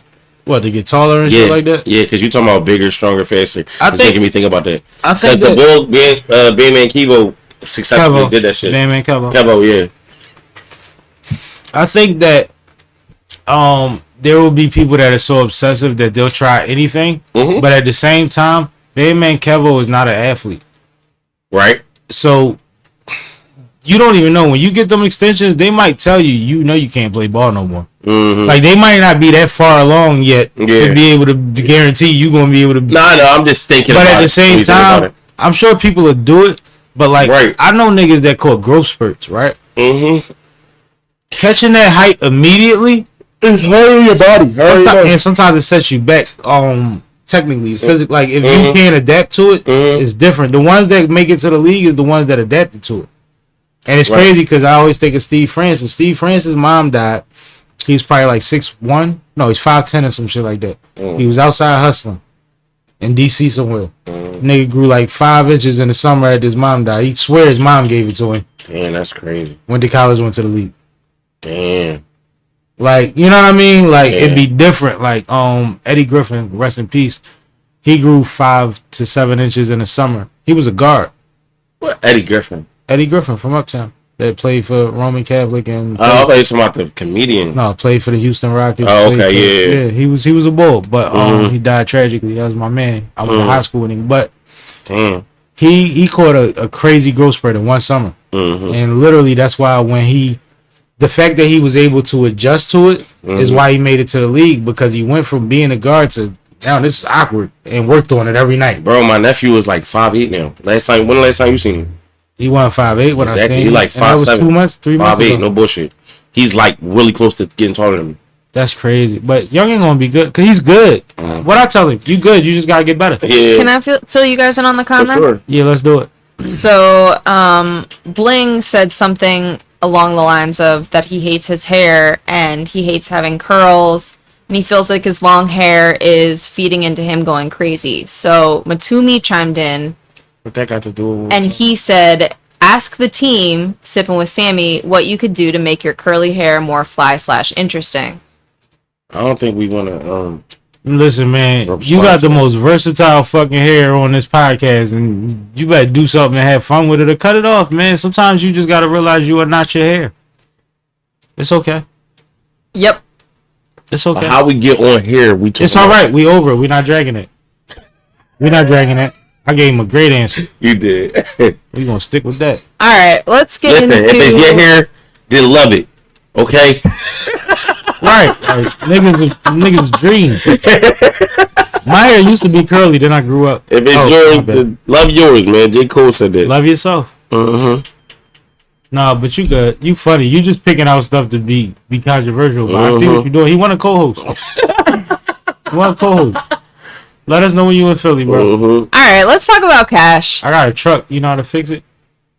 Let's talk cash. What y'all get some money? Hold up. Let's talk about cash. Y'all got some new Yeah, money? let's talk about cash. What about it? Why you always gotta be? No, I'm just wondering why we talk about cash. Somebody gotta explain to me. Like, he's been 'Cause I'm that talking, nigga. bro, What he been you talking talking all night. Why we gotta talk about him? So, Because I'm CCASH, man. CCASH is a battle rapper, and he has some events coming up He not just the homie. that he Oh, should man. share with us. Okay. Yo, y'all crazy. First and foremost, shout out to everybody that been out here on the comments and showing us love, paying attention, and all of that. We appreciate y'all. Shout out to my supporters from Never Not Work Entertainment. I mean, I had a couple lives up showing y'all to tap in. So, but you know, I always stay busy. Shout out to Chuck 50, a battle rapper from Delaware. He was talking shit to me on live the other day. He said I battle anywhere.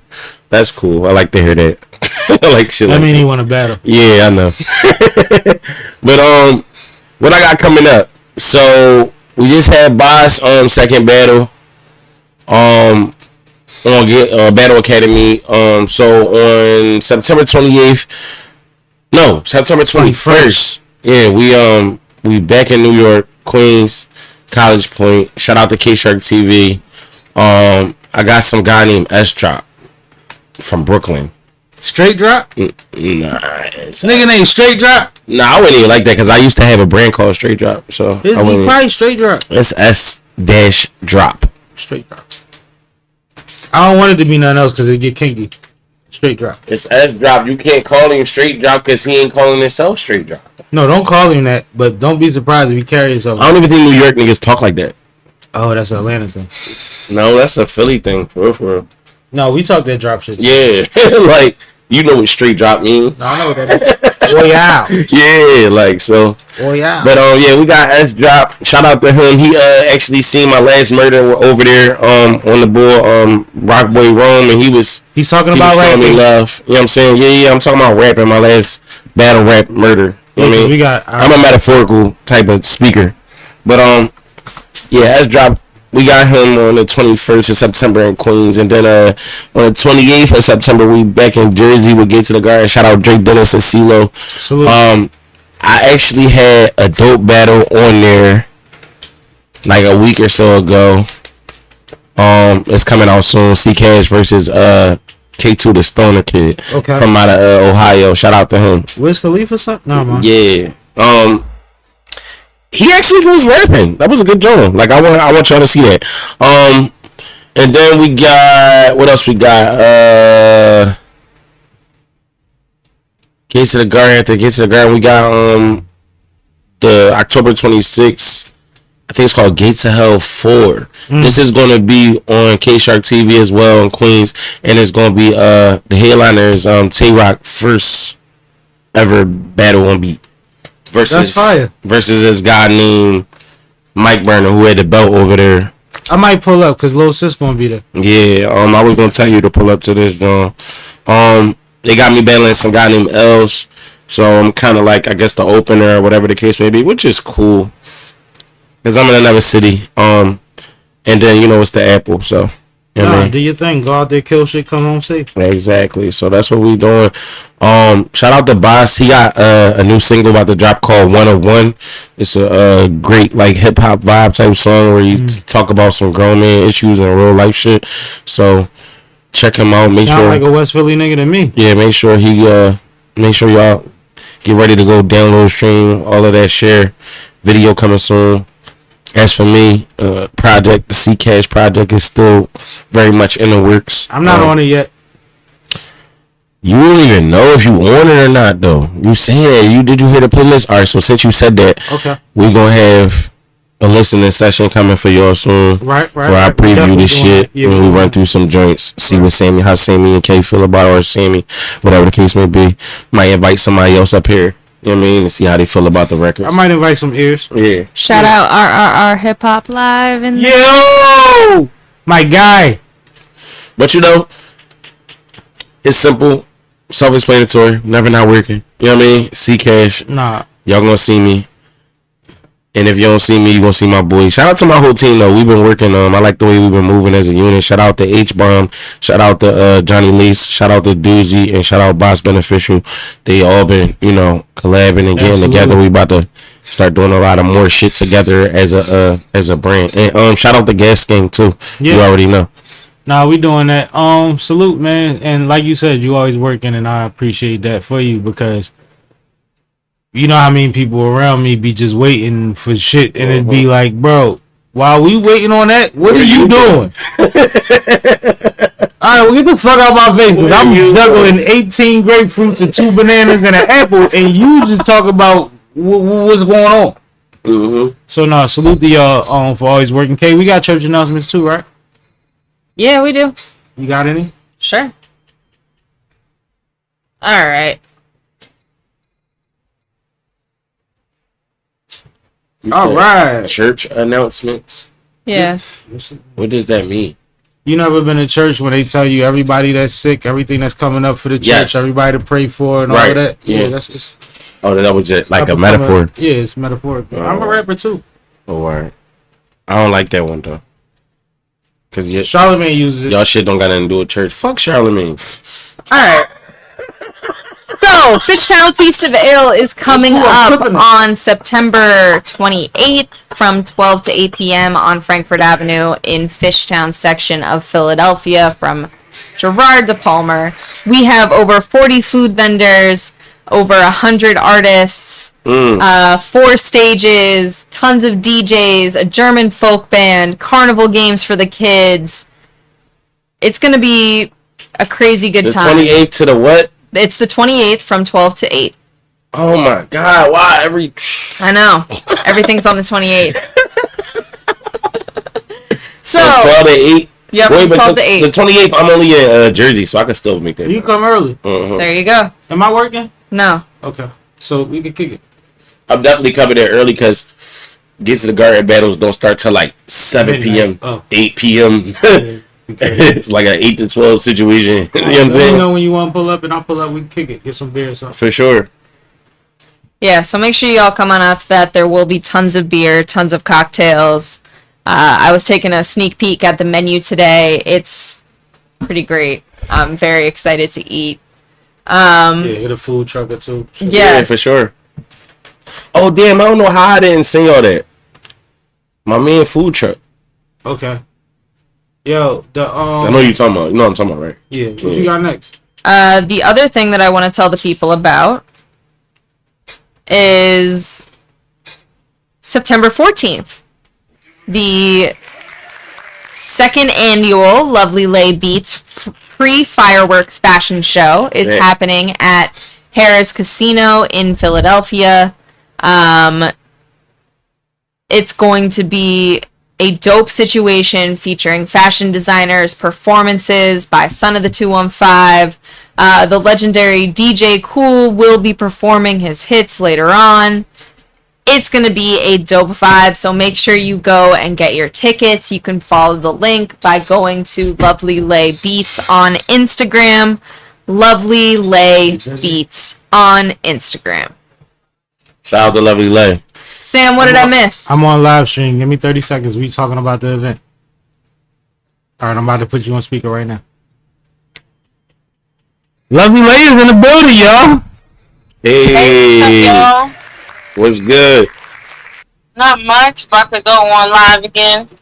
Yeah, well, I'm not going to keep you too long. We was talking about the event. Big deal. Congratulations again. Congrats. We are all excited about it. One thing I want to say, click the link, go to the Eventbrite. Make sure you get your tickets from the Lovely Lay link. Make sure you tap in so that they know you came for us.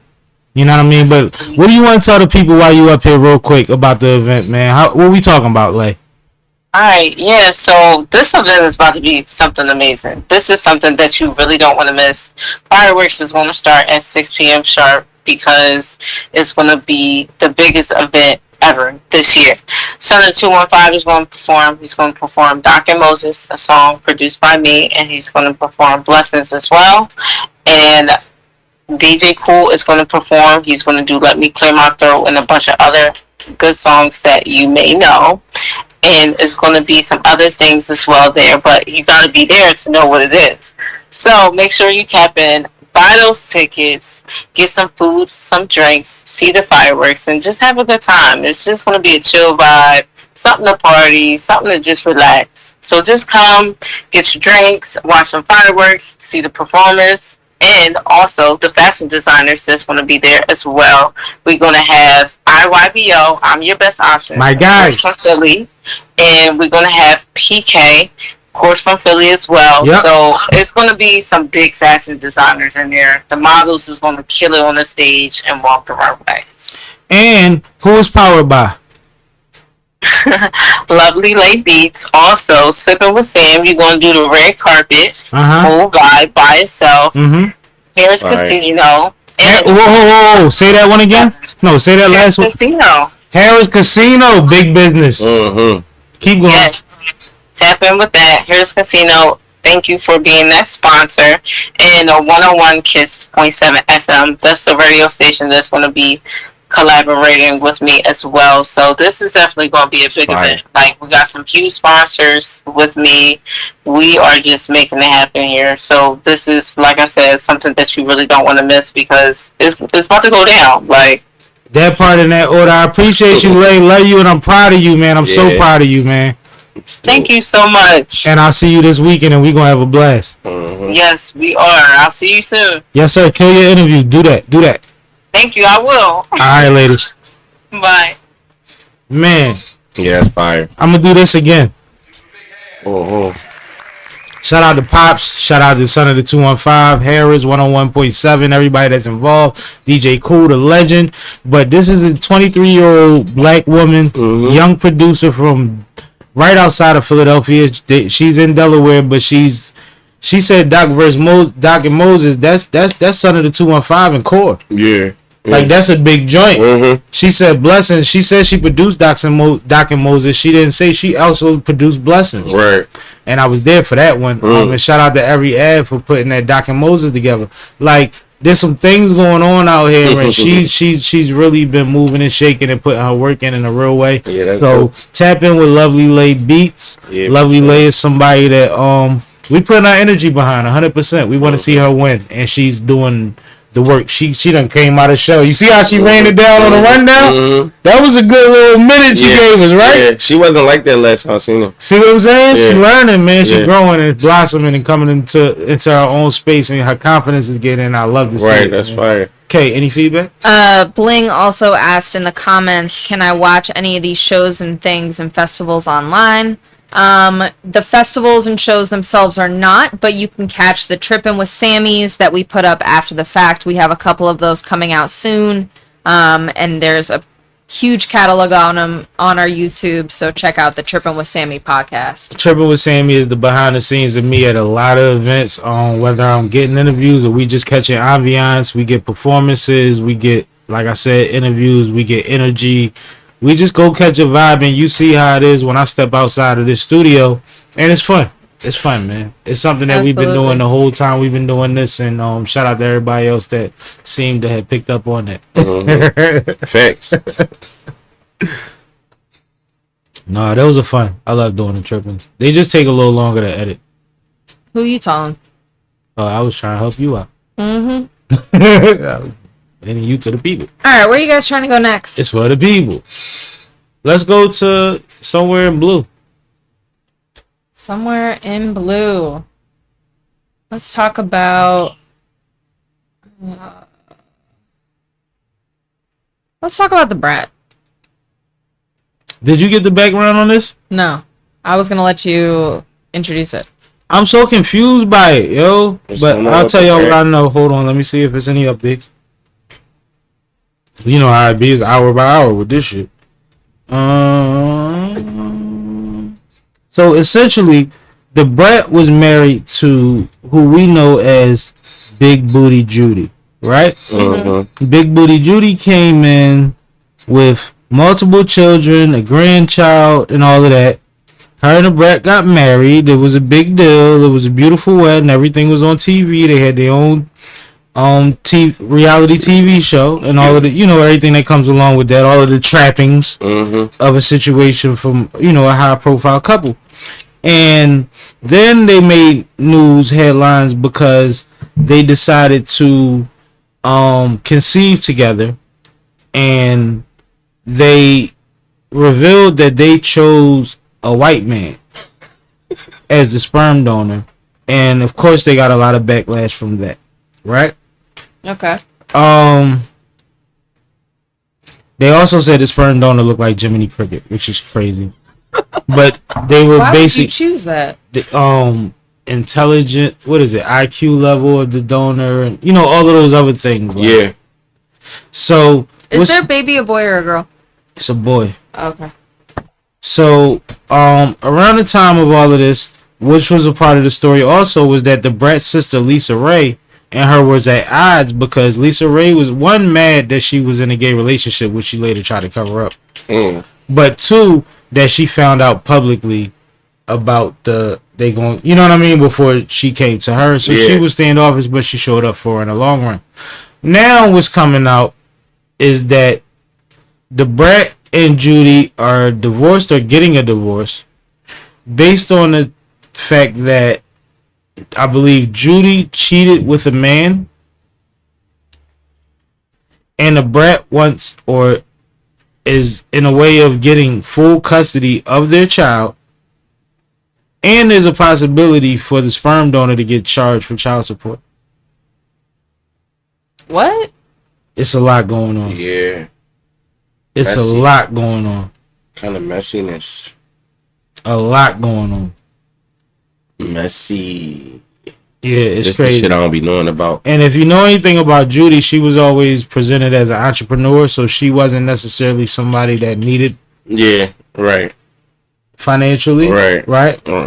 So I don't want to put that on her. I want to be clear about that. She always presented her own empire, however real that may or may not have been. It looked like she was doing good business, right? Like she had a warehouse. You know what I mean? Like there's something going on, right? But I just thought this was interesting. Any feedback?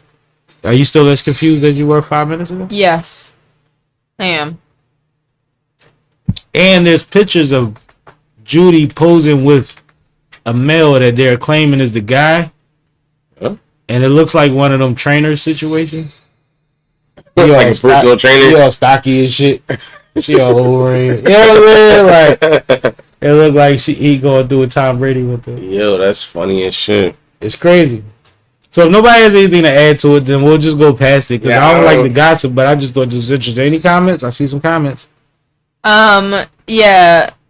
Motumi said these names ending with DY got a lot going on lately, but it was bound to happen. She had to cheat. Wow. Oh, And then Bling said, "Oh, that's crazy. Not the trainer. I don't He know must if it have was the known the trainer. stretches." So y'all saying she cheated on what you call it? And went and got some pickle on the side? Yeah. I mean, listen, right? From my experience, that shit goes on all the time. But these are two high profile. From your experience. But this is a high profile couple that can't just fuck each other up behind the scenes and keep it moving. Yeah, but it's like, because you know that's how it usually happens. yeah, but it's like, I don't know, like, I don't know, how like, can you I don't know, like, it's crazy. listen, right? If you are not the species that person is, like, if you are not the only species that person is attracted to, then how can you be upset? Well, see, If the you don't twist possess this type of is you don't remember the Brat dated AI. right, They're both hybrids. At that point. right. So the problem becomes You did it without me. You was disloyal. You wasn't thinking about us. You think about you. Wait, so where's the baby in all this? Like, are they fighting for no, they custody? saying the Brat trying to get custody, and it's headlines that saying she got custody. I think this has been going on longer than we were aware of. Oh shit. Yeah, this isn't brand new. It's new to it's newly going viral type of thing. I think this has been in litigation. Like, they've been going through this process for 6 months. Ooh. And I believe they've been married for like 2 years. And mind you, I watched their show It don't before. seem like I watched their show before. The isn't Brat. the baby- Hold on. Let me do this real quick. I don't think that's that deep. Hold on. This is funny. Because they two women, right? Right. So the Brat says, "I'm taking out the trash." She tells Judy to come with her. Judy grabs the golf cart, drives the golf cart, backs it up to the trash can. The Brat sits on the back of the golf cart and holds the fucking trash can and drag it to the bottom of the driveway. Wow. This is the type of shenanigans we call maintaining a home. This the shit I can't. My bad. This the shit I can't speak on because It's gonna look crazy. no, I can't speak on it because I get in an argument in the house About trash? about the community and No, but it's not about all that shit. But it's about, like, all right. So what- does he. One thing I always, I do. One thing that I always said, like, the most confusing shit is a couple on the corner with 5 kids, Mhm. and it's like, so now, like, Mhm. so are you still blaming your baby dads? Right. If you've been the whole time, anyway, Anyway, ooh, yeah, I pull up on the strip. Ooh, that's been one of my things for a long time. So, back to my question about the kid. Yeah, So, isn't the kid like less than a year old? yes. So the kid was like the break it point for them? Do you think that that's how that went? The kid was supposed to, like, you gotta understand, Judy has grandbabies. mm-hmm. I know. So the kid was supposed to be a part of, like, solidifying a union and making something that's ours and all of that stuff that happens in any They have to happen. in any relationship. It was a joint venture. But sometimes it's based on bullshit. Mm-hmm. Sometimes it's like, I might not want to have another kid, but he don't have no kids. Right. So I'm going to have one for him. Yeah. But what's postpartum at that point? Right. You know what I'm saying? Like, you ain't even want to do it in the first place. And then, like, It's a lot that go into that. from my fatherly experience, right? Like, when you are around a pregnant woman, it takes a certain level, like, of level-headedness. Patience. Yeah, like, understanding and, you know what I'm saying? And I don't know if that comes between two females, but I don't want to get into that part of the conversation because I want to keep rapping and, you know, getting views. And But you know what's funny? Shadow being All right, I got like one that. question. I got one question. know that's right. I got one question. Am I allowed to ask my question? Depends on what your question is. Right. Did they find out she was pregnant because both their periods ain't come on at the same time?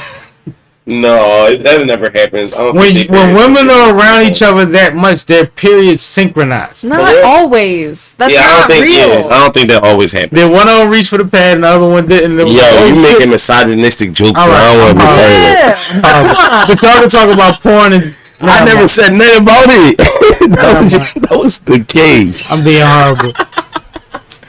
You try to be funny. You try to segue this shit to a joke. That shit is not Fair. It was a white girl joke. I think I'm allowed I'm to literally make white girl potting. jokes. No, Literally I pie. get you. I get you. Literally All right, pie. all right, all I right. just said I just don't want to say nothing wrong because y'all know if I No. really drop a whole battle rap bar, it's gonna be murder. Crazy. You know what I'm saying? Speaking of potting, let's get into some Philly stuff Oh, what's going on? because we talked about it last week, but now we got updates. Oh shit. This shit is sad. Talking about the Jeller Thumper, What? the What are you trying to Jeller Stepper, the Jeller Stepper, murder, killer, whatever. Nah, I be watching. Shout out to Kid Mac. I be watching him. He be reporting on this shit all the No, time. I want you to start That's from how the you say beginning it. of what you said. That was interesting. You gotta pull him up. I can't do it how he do it. No, chill, stop it. He say the Jeller Stepper, stopper, mover, pusher. Oh, you was trying to pull it home. Yeah. I'm like, what's going on? Like, you don't stutter, bro. No, that's No, I wrong. don't. You know, if you stutter, that's not a thing. But I'm just Nah, saying, like, I don't that's not your stutter. thing. Yeah, I don't do that. No, I stutter sometimes, especially when you be on camera a lot. Mm-hmm. Sometimes you just be, I don't know what it be. You hit a glitch and it happens 3 times. I might say the wrong words, but I ain't gonna stutter. No, I've stuttered on air, live on air, at Glockaware a few times. Yeah. But what's funny about that was You do wild shit on here. niggas used to be Took like, your shirt off on air with me before. that sound crazier than what I did. You made that sound crazier than what I did. That's what's crazy. Bro, Oh, now you you. have dreams. You guys are crazy. He's wild. You know? But you did it. I ain't do it. You did it. Don't put that on me. You know what's crazy? I saw this face and this. That shit. That picture crazy. I ain't No, gonna lie. That no. shit fire. No, I got a young boy. Who did that artwork?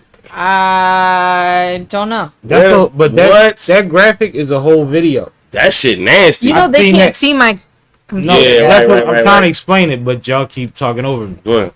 So there's a graphic, and it's a Vine joint. Mhm. When he had the bandages around his face with the dreads hanging out and the chains up, and there's blood on the bandages. I watched the young boy watch that video 8 times a day minimum every day last year, bro. Damn. At school? Every time I looked at his laptop, that video was on. That's crazy. I don't like a song that much. Mm-hmm. Yeah. Like, it's not a song. You know how Mine's not like yours, though. You know how, It's like, impressionable at this point. they put them on the joint. They say do the test, so they'll play some music in the background. They'll hide that screen and be doing the joint. He's just running back that same song. Mm-hmm. It's crazy. All right, so we talked last week about YBC Duel and how he was killed here in Philly. This past week, a person, Aiden Waters, was arrested for murder of YBC Duel. He is 16 years old. Cash, I'll turn it to you. This shit, wow, man. Like, Why do we know his name? Because he's being charged. They released as it. an adult. Yeah, Because he's going to be yeah. charged as an adult. Yeah, Yep. he gotta be if they. Yeah, He's 16 and we know his name. yeah. If That's he, if crazy. he was if they wasn't, they wouldn't have released it. Nope.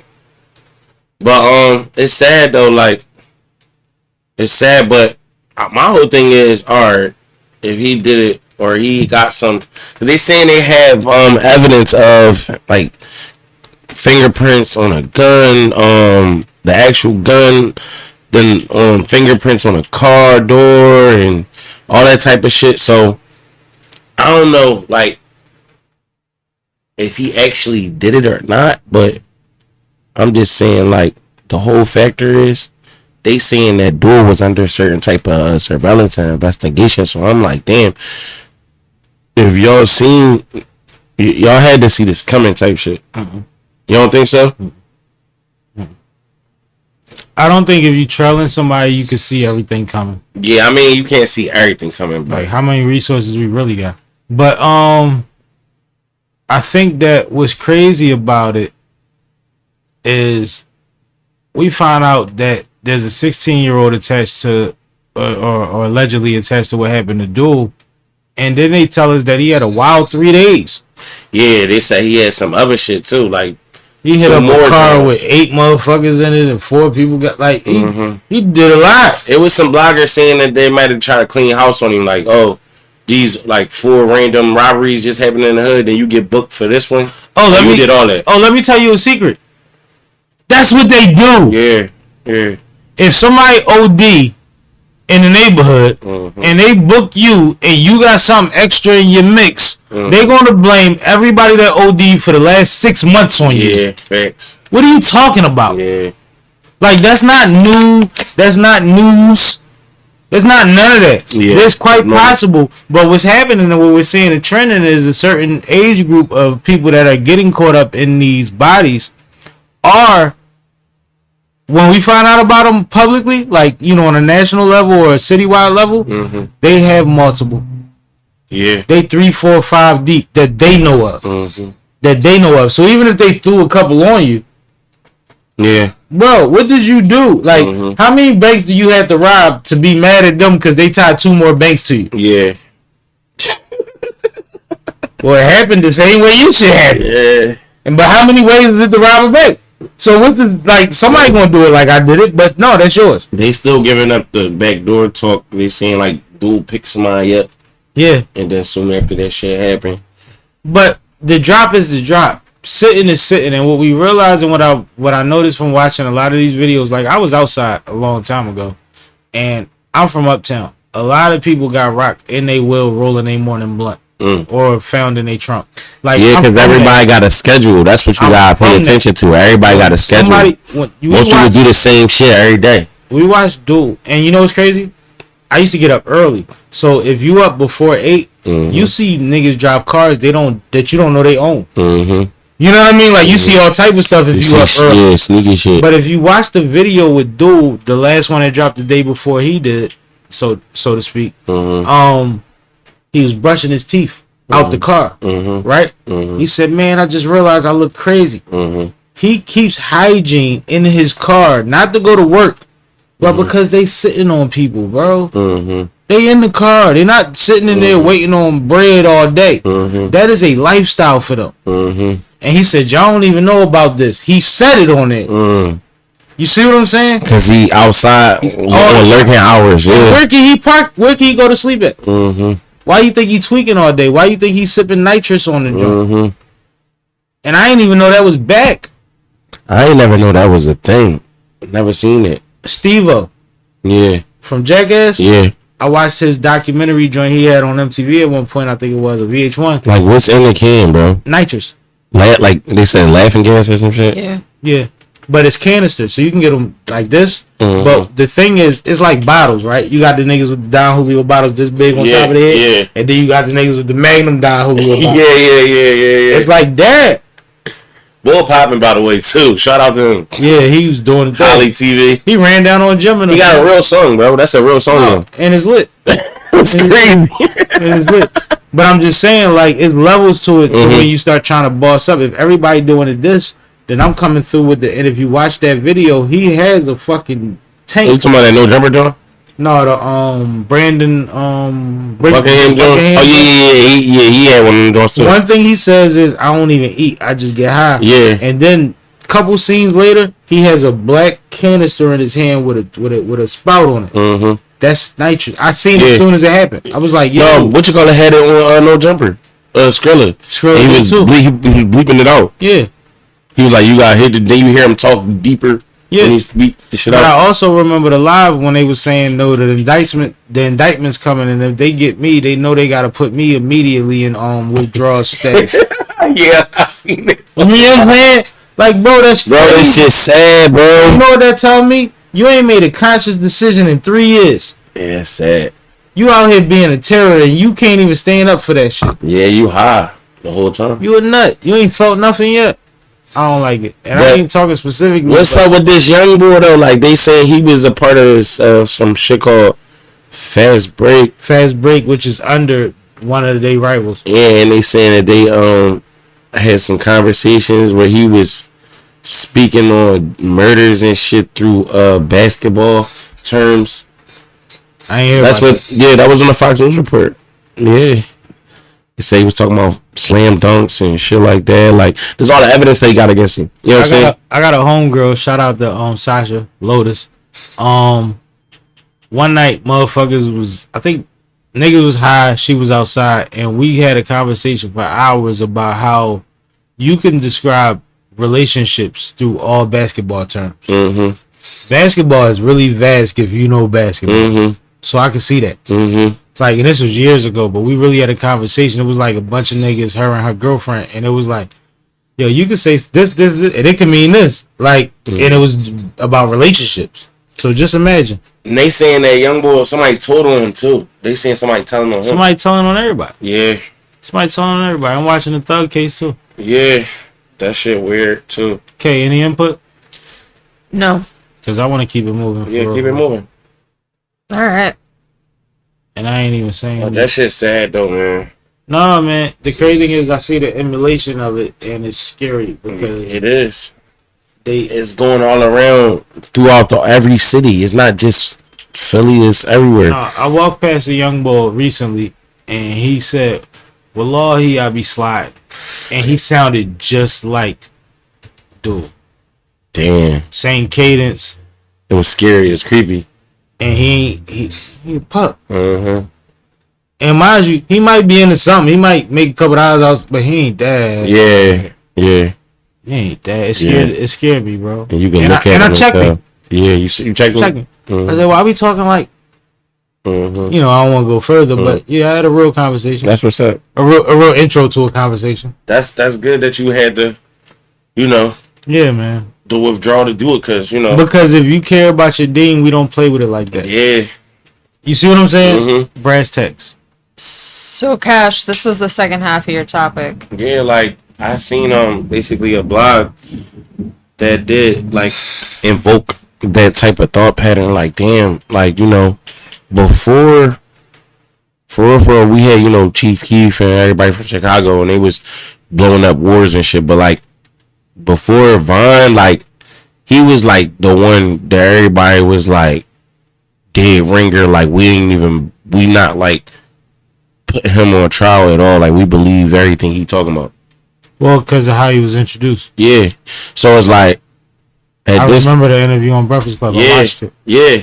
So at that point, it's like niggas is they gonna forever follow this trend of doing shit to people and then going on Instagram and talking about it and making music about it and really like doing this shit. Like it's really Fulio.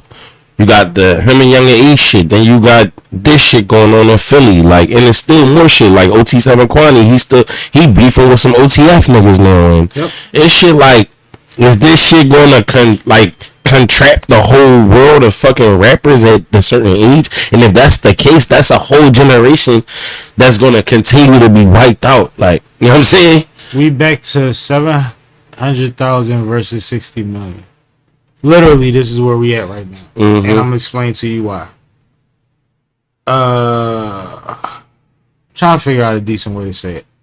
All right, cool. I watched the first Breakfast Club interview when he was introduced by, who was it? Charlamagne and Dirk. Dirk. It was him and Dirk. Yeah. And Charlamagne kept asking him, and Envy kept asking him what music you got out. He had one song. It was Crazy Story, right? Crazy Story. Yeah. And they kept alluding to the fact that he the realest nigga, that everybody know he. Yeah, it was like what make his music so impactful or something like that. What I want people to realize is, and this is why it's 60 million to 700,000. He is gonna go down in history as one of the greatest storytellers in rap. Yeah. He could tell a story better than niggas. Mm-hmm. Chief Keef could make a fucking club banger better than niggas. Right. But the culture of drill rap became, if you rap to this style beat and you diss somebody, you can still get 3 million views and not know how to rap. Right. Yeah. So we got 60 million. Yeah. You know what I mean? And we got 700,000. The niggas some 60 million. the niggas that's willing to settle. We seen drill rappers from New York get 700,000 and go to jail for 10 years. Mm-hmm. Mm-hmm. Right? Mm-hmm. So it's niggas that's willing to run the whole play for the 700,000. Yeah, right. Right. Everybody ain't 5-year-old, but it don't matter. Correlated that shit, yeah. It don't matter, bro. Yeah. Like, and that's the problem with their part of the field, is that it's too easy to get popping off the wrong shit and not off of quality just because it has a Yeah. That's crazy. I know a lot of people. I know real gangsters that don't ride to any rap in their car. Mm-hmm. Motherfuckers you should be scared to death of. Yeah. And then I know motherfuckers that said, no, I was listening to that Styles People. We did that. It's like, oh, you need help. And you probably had a nitrous can in the fucking armrest. Like, I can't respect that. Yeah, I feel you. It be like that, though. 700,000, 60 million, man. The state of drill is always going to be that. Yeah. Because it's beneficial at its lowest level of quality. Yeah, I get it. But it's like, if that's the case... Okay, did I kill that? You did. I think I killed that. You did kill that. Let me do this. Fucking Gemini, man. Anyway. No, I usually don't get to give myself a hand. Nah, I'm fucking with you, bro. Yeah, you know I hand y'all all day. Always. You get all the hands, brother. So to speak. Anyway, but I just feel like, I don't know. Like, if that's the case, we gonna lose a lot of young black men, bro. What's the young boy that from New York that walked past the barbershop, homie rocked out on me, popped him and rocked him, and his dad telling on him and all that wild shit. I know you're talking about his name. I tried to use his name. His mom was on My Expert Opinion, and all this shit happened so fast. Like, she knew she had a K-Flock. She knew she had a bad son. Like, he was extra. Mm-hmm. But like, by the time he started getting in trouble, next thing she knew, she was finding out that he was buzzing and making some money, and she's looking at but he didn't go to jail for anything she was surprised about. Right. You see what I'm saying? Mm-hmm. And he went to jail. He gonna come home and be able to get a check. Bobby been able to make money ever since he showed he was real, right? Mm-hmm. But this is how fast they go from 0 to 100. He was living in her house. Right. Right? Right. The big check was $50,000 prior. Mm-hmm. Just think about that. Mm-hmm. What they say? He's walking past the barbershop with some females dressed in designer. Mm-hmm. His mom ain't even, like, we just getting groceries right. Mm-hmm. And that quick, he's locked up for a body. She's not even remorseful about it. She like, man, I'm trying to get his homies to maximize potential before they be where he be at. Trying to use him as an example till he come home. Like, you don't even realize who these parents are. Yeah. And how fast this happens for a kid that's 15 years, 17 years old. It happens so fast. He wound up lit overnight. They said his dad is telling on him or some shit like that. It's a couple against him. It's a couple situations like that. It's a Georgia situation. Like, I ain't gonna start running down everybody. I'm just saying, bro. Like, when you look at the future, when you skip past go, this means a lot of bodies, bro. A whole lot of fucking bodies. That shit is crazy to me when I really think about like how much percentage of youthful black who coulda woulda be anything's is just gonna die over some rap shit. It's scary. It's fucked up, bro. It's scary. And I talked to somebody recently, and we talked about what happened at the Philly Hip Hop Awards a few years ago and all type of stuff that we had to go through in this city. That, like, motherfuckers got to stop acting like they don't know what's going on and start distinguishing who can be in the room and who can't. Mm-hmm. Right? Mm-hmm. And then at some point, you just going to have to go viral on your own, and we going to wait for your descent or demise. Yeah.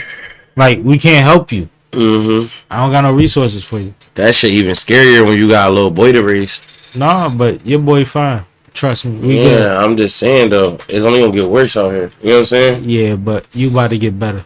Yeah, I feel that. You about to get better. All right, let's take a break from hip hop for a second. Yeah, because it's depressing. Get into something else. I ain't gonna lie. So bear in the whole nine. Yeah, we love it so much. Like, you know what I'm saying? Something interesting me too. that I saw today can't hate myself was a study that found that Americans suffered record-breaking cryptocurrency fraud over the last year to the tune, oh my god, Shit. My bad. to the tune of $5.6 billion in fraud. The most often type of fraud that was found was investment fraud. So folks saying, hey, invest in this Bitcoin or this, cryptocurrency. And then that actually not panning out to be a worthwhile investment, and instead them using that access point to do other nefarious things, and take money. In some cases, they had folks download fraudulent apps and then use those apps and even give folks returns, and then end up taking even more money out of their account. Yeah, I'm in the wrong profession, man. They getting cheese over here. Yeah, so They eating, K. me personally, I've always stayed away from investing in cryptocurrency.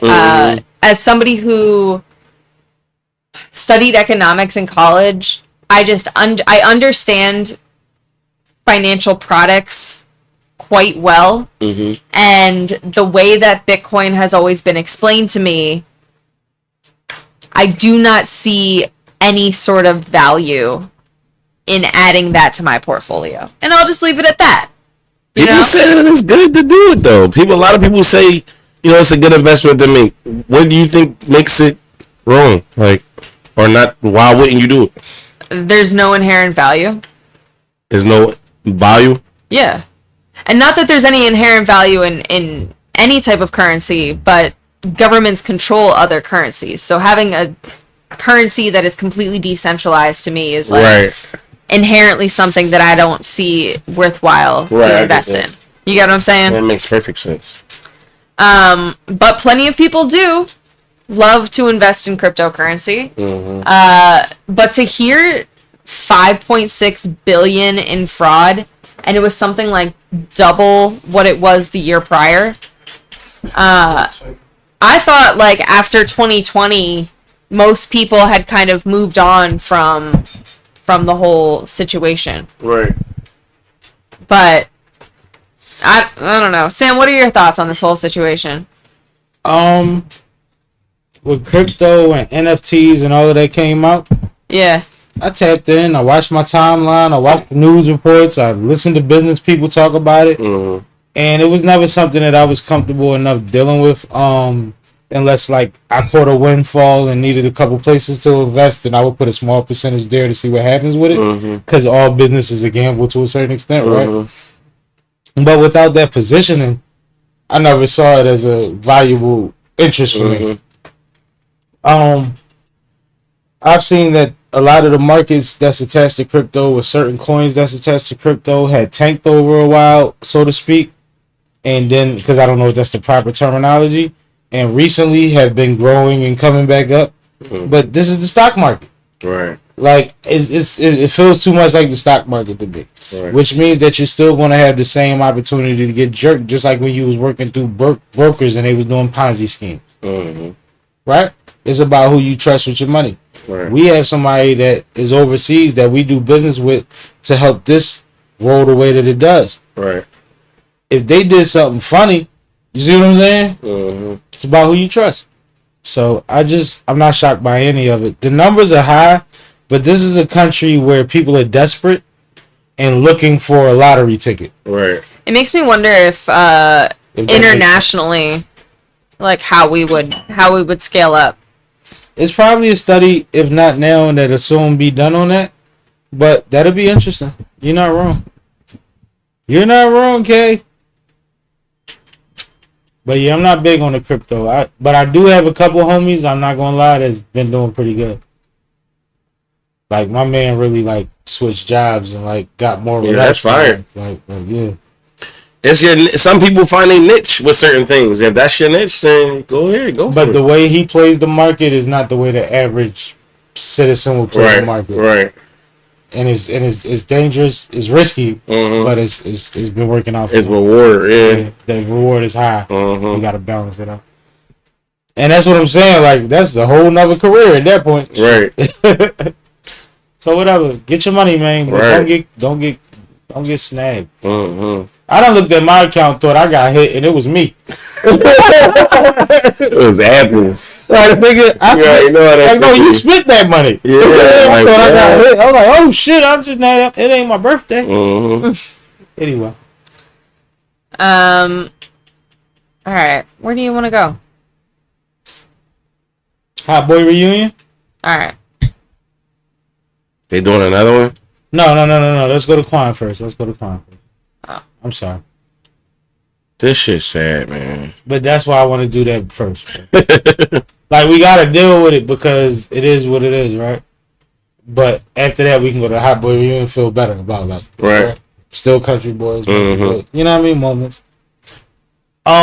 First and foremost, let's be serious for a minute, my bad. Rest in peace, rich homie Quan, man. Yeah, rest in peace, man. Another younger person than me dying and shit. That shit be crazy, bro. What, 34? 34. Pray for his family, pray for his soul, pray for everything attached to the energy around him. Quan was one of the rappers that could never tell y'all my dad ain't shit. Mm-hmm. His dad was his best friend, bro. Mm-hmm. So please pray for his dad. Like, and it's crazy because his dad gave a statement and he said that Quan had hit him up and he was in a little bit of a rut type of vibe. And Quan said, well, I got some shows this weekend in Miami. We out. And he proceeded to book a mansion for them and all of that. And he didn't realize his son wouldn't make it to that opportunity. But his son was setting up a business trip that would give his dad a vacation. You see what I'm saying? That's how thorough it was. But rest in peace to him. The way he went out is not important. It is important, but in this moment, no. We talking about a great talent. We talking about somebody that him and his dad both said was talented enough that if he had the will, possibly could have went pro in baseball. And it's amazing how people that have that discipline and that drive transfer over to music and get busy real quick, right? But one thing I realized after he died was how many songs attached to him are some of my favorite joints to hear in the club. Like, he got so many vibes that you forget that was him. Yeah, facts. But my favorite club song, and I've been saying this for the last few years, has been Walkthrough. Right. I say when I'm standing on that couch and that Walkthrough come on, I be feeling like, man. I feel like my dreads start blowing, like the fan. You know how they turn the big fan on you in the movie? Bro. My shirt start wiggling, like flapping in the wind. Walk through. And I be in there like this. Him and Thug, get the fuck out my face. What? That's my shit, bro. No, you know how Quan fucked him up, and niggas clowned it for it. The first day it came out, he got clowned for it. The second day, everybody shut the fuck up. You know what song that was? What? Honey got a check, and then want to check, and then want to check, and then want to check. Yeah, that joint, cause niggas like, And then he was doing that. Cause remember, it was the mumble rap shit, and it was the dance. It was the. Well, that's that shit though. That's that one. Yeah, bull crazy, man. Right? Motumi said his most favorite is Some Type of Way. I knew you was gonna say that, bro. But because he over there, they probably don't get all these. No, like that. That's his favorite. We ain't gonna discredit it. Yeah. But what's crazy about that type, Some Type of Way, is if you really listen to it, because I've listened to it since he passed. He was talking that talk from a perspective of a young nigga getting to it. Yeah. Like, you know what I mean? Even if we talk about he like, how much you made? $100,000 back in 2 days. Yeah. Like, he ain't talking about like Nicki Minaj money. He's saying like, nigga, I'm good. Yeah. $200,000. Rich. You know what I'm saying? Like, he's not talking crazy. Yeah. But even if you look at Some Type of Way, I remember the interview when he said, it was a Math Hoffa joint. It was My Expert Opinion joint. And he was like, man, I just got to keep making shit. He said, because Some Type of Way is Some Type of Way, but I would never make that now having my daughter and my son. Right. You know what I mean? Right. He like, that's not even, I couldn't make that now. Right. And he was acknowledging that. Right. He was really buying into the art and growing. Right. But He went through a lot of shit, and we seen him caught up in And his... one thing I respect about him, he always like praise God in his music. Always. Too.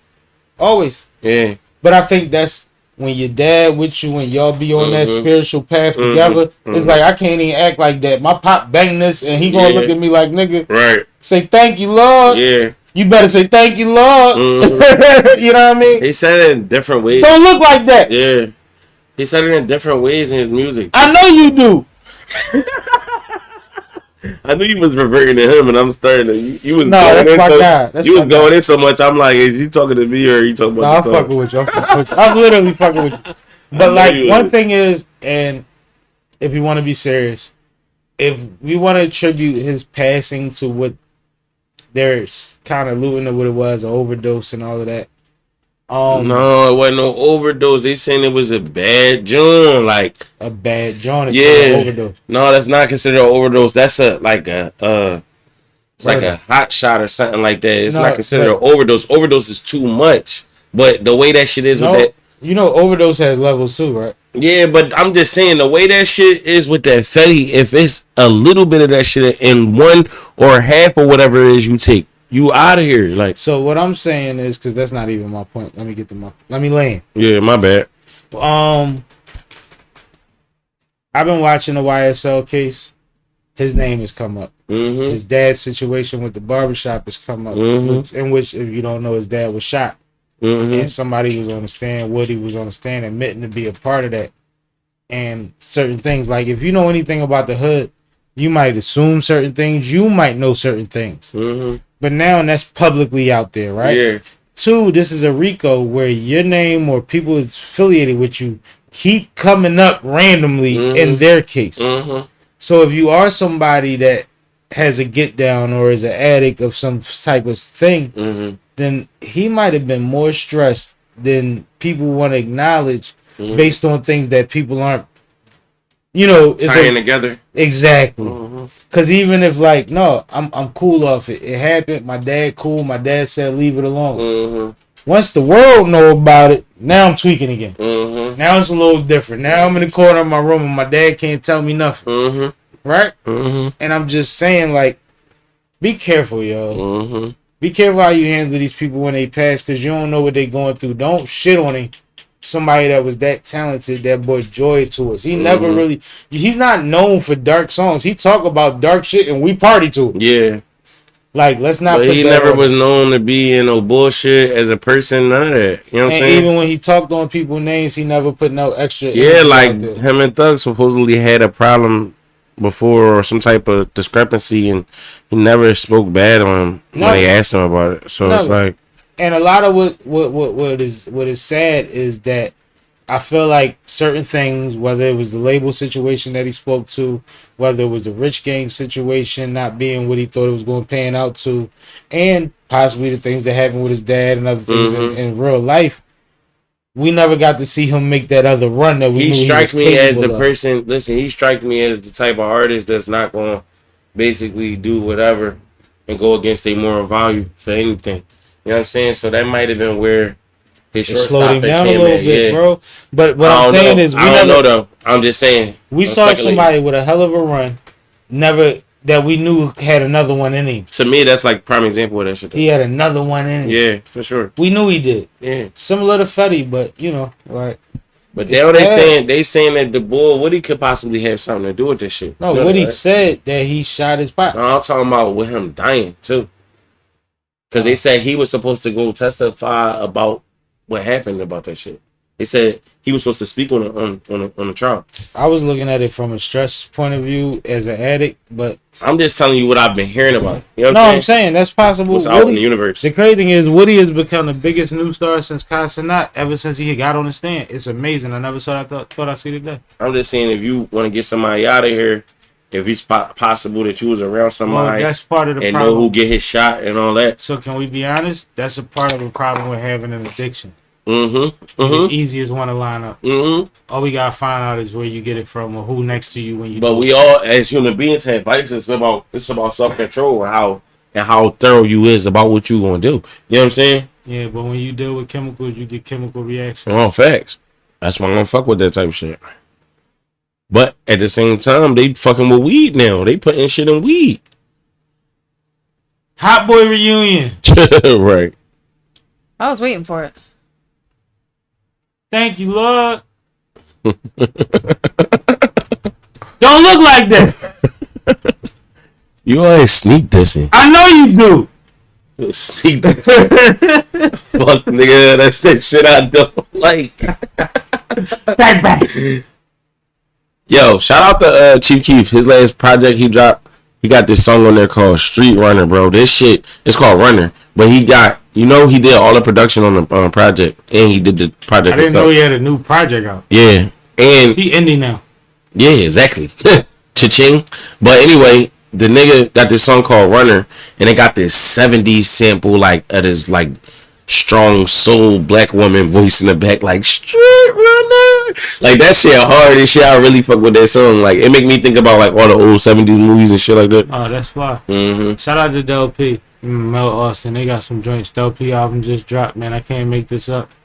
Vibes. I'm gonna check that joint out. Couple of them vibes on there, too. Mm-hmm. But let's talk about the Hot Boy reunion.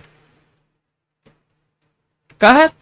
In the mix of all the Super Bowl talk that relates to Wayne, a week before that, it was announced that the Hot Boy reunion would be at the Louisiana Festival, which is Wayne's festival, which would have been a perfect build-up. Right. Also, though, a week before the Super Bowl is the Grammys, in which we expect Euphoria and They Not Like Us to have nominations at for Kendrick. So that's still a different kind of same build-up. You see what I'm saying? But anyway, it was announced that all of the Hot Boys will be there. They named everybody, even though we know that BG and Turk have been going through something. Right. They recently added on that the Big Timers will be there. Right? Mm-hmm. And that's exciting. So let's do this. Let's give him a big hand.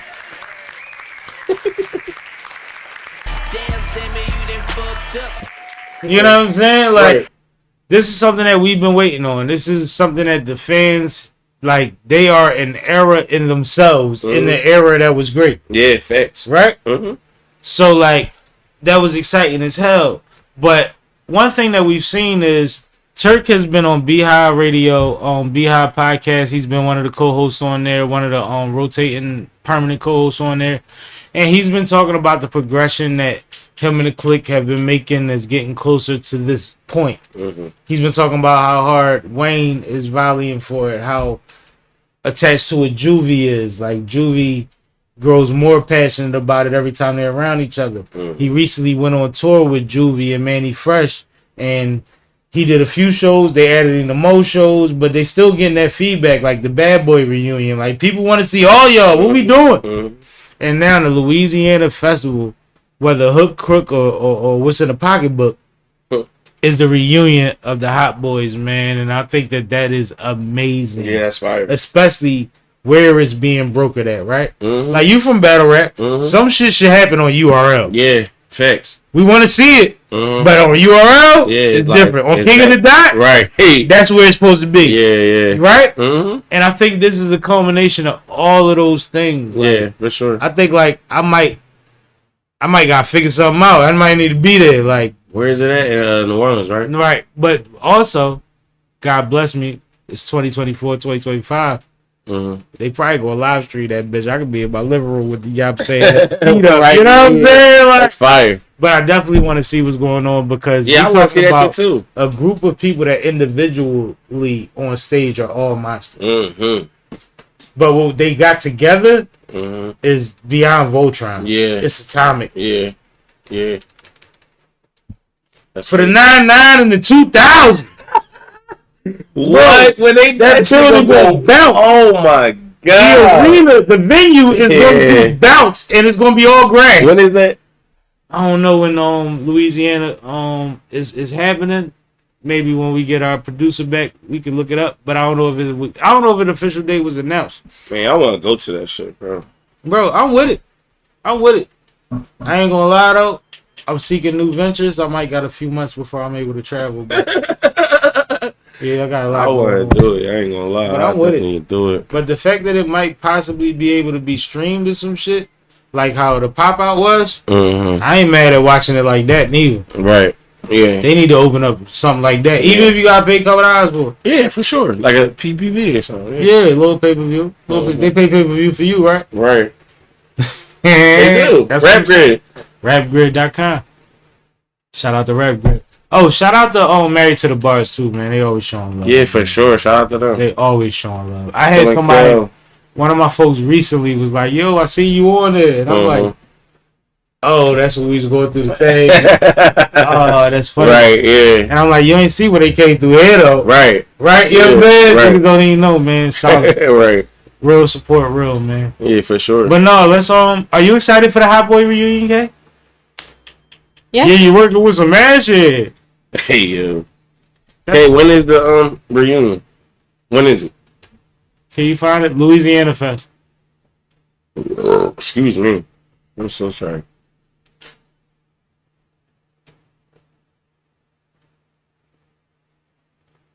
All right, we got too much dead air going on. Yeah, you gotta talk while I'm doing. Yeah, I it. gotta talk. I'm trying to find something on the list that's decent. Well, I might need to talk more about that. No.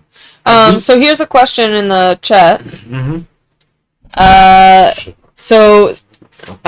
Toomey asked, "Don't you think some of these ODs are caused by ops through dealers? Do you think that's what a he Yeah, was that's what we saying. were saying. It's backdoor action going He on. might have said that before we got to that, but Yeah, yeah, I ain't say it directly like that. but that's what we was kind of saying. Yeah. Man.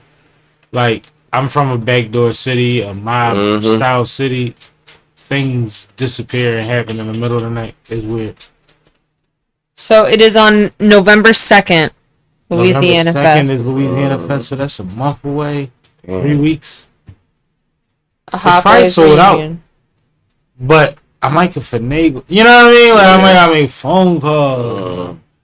If I can make a phone call, then I'm gonna make a phone call. I'm gonna see what happens. I might just put the bait out there in my story and see who say, "Nigga, what? Why you ain't down here already?" You know what I mean? Like, you know how it go. You that guy. No, you suffer from the same fucking thing. Yeah. Like, don't do that to me. You've been waiting to go west for a while. You got 18 appointments. Don't do that. You already Don't know. do that to me. I definitely got motherfuckers definitely show me love everywhere and be like, "Yo, come through." You know what I'm saying? But Bro, we in Vegas. I'm standing on the corner, middle of the night. My man blowing me up. I'm not paying attention to my phone. It's loud out there. It's lit.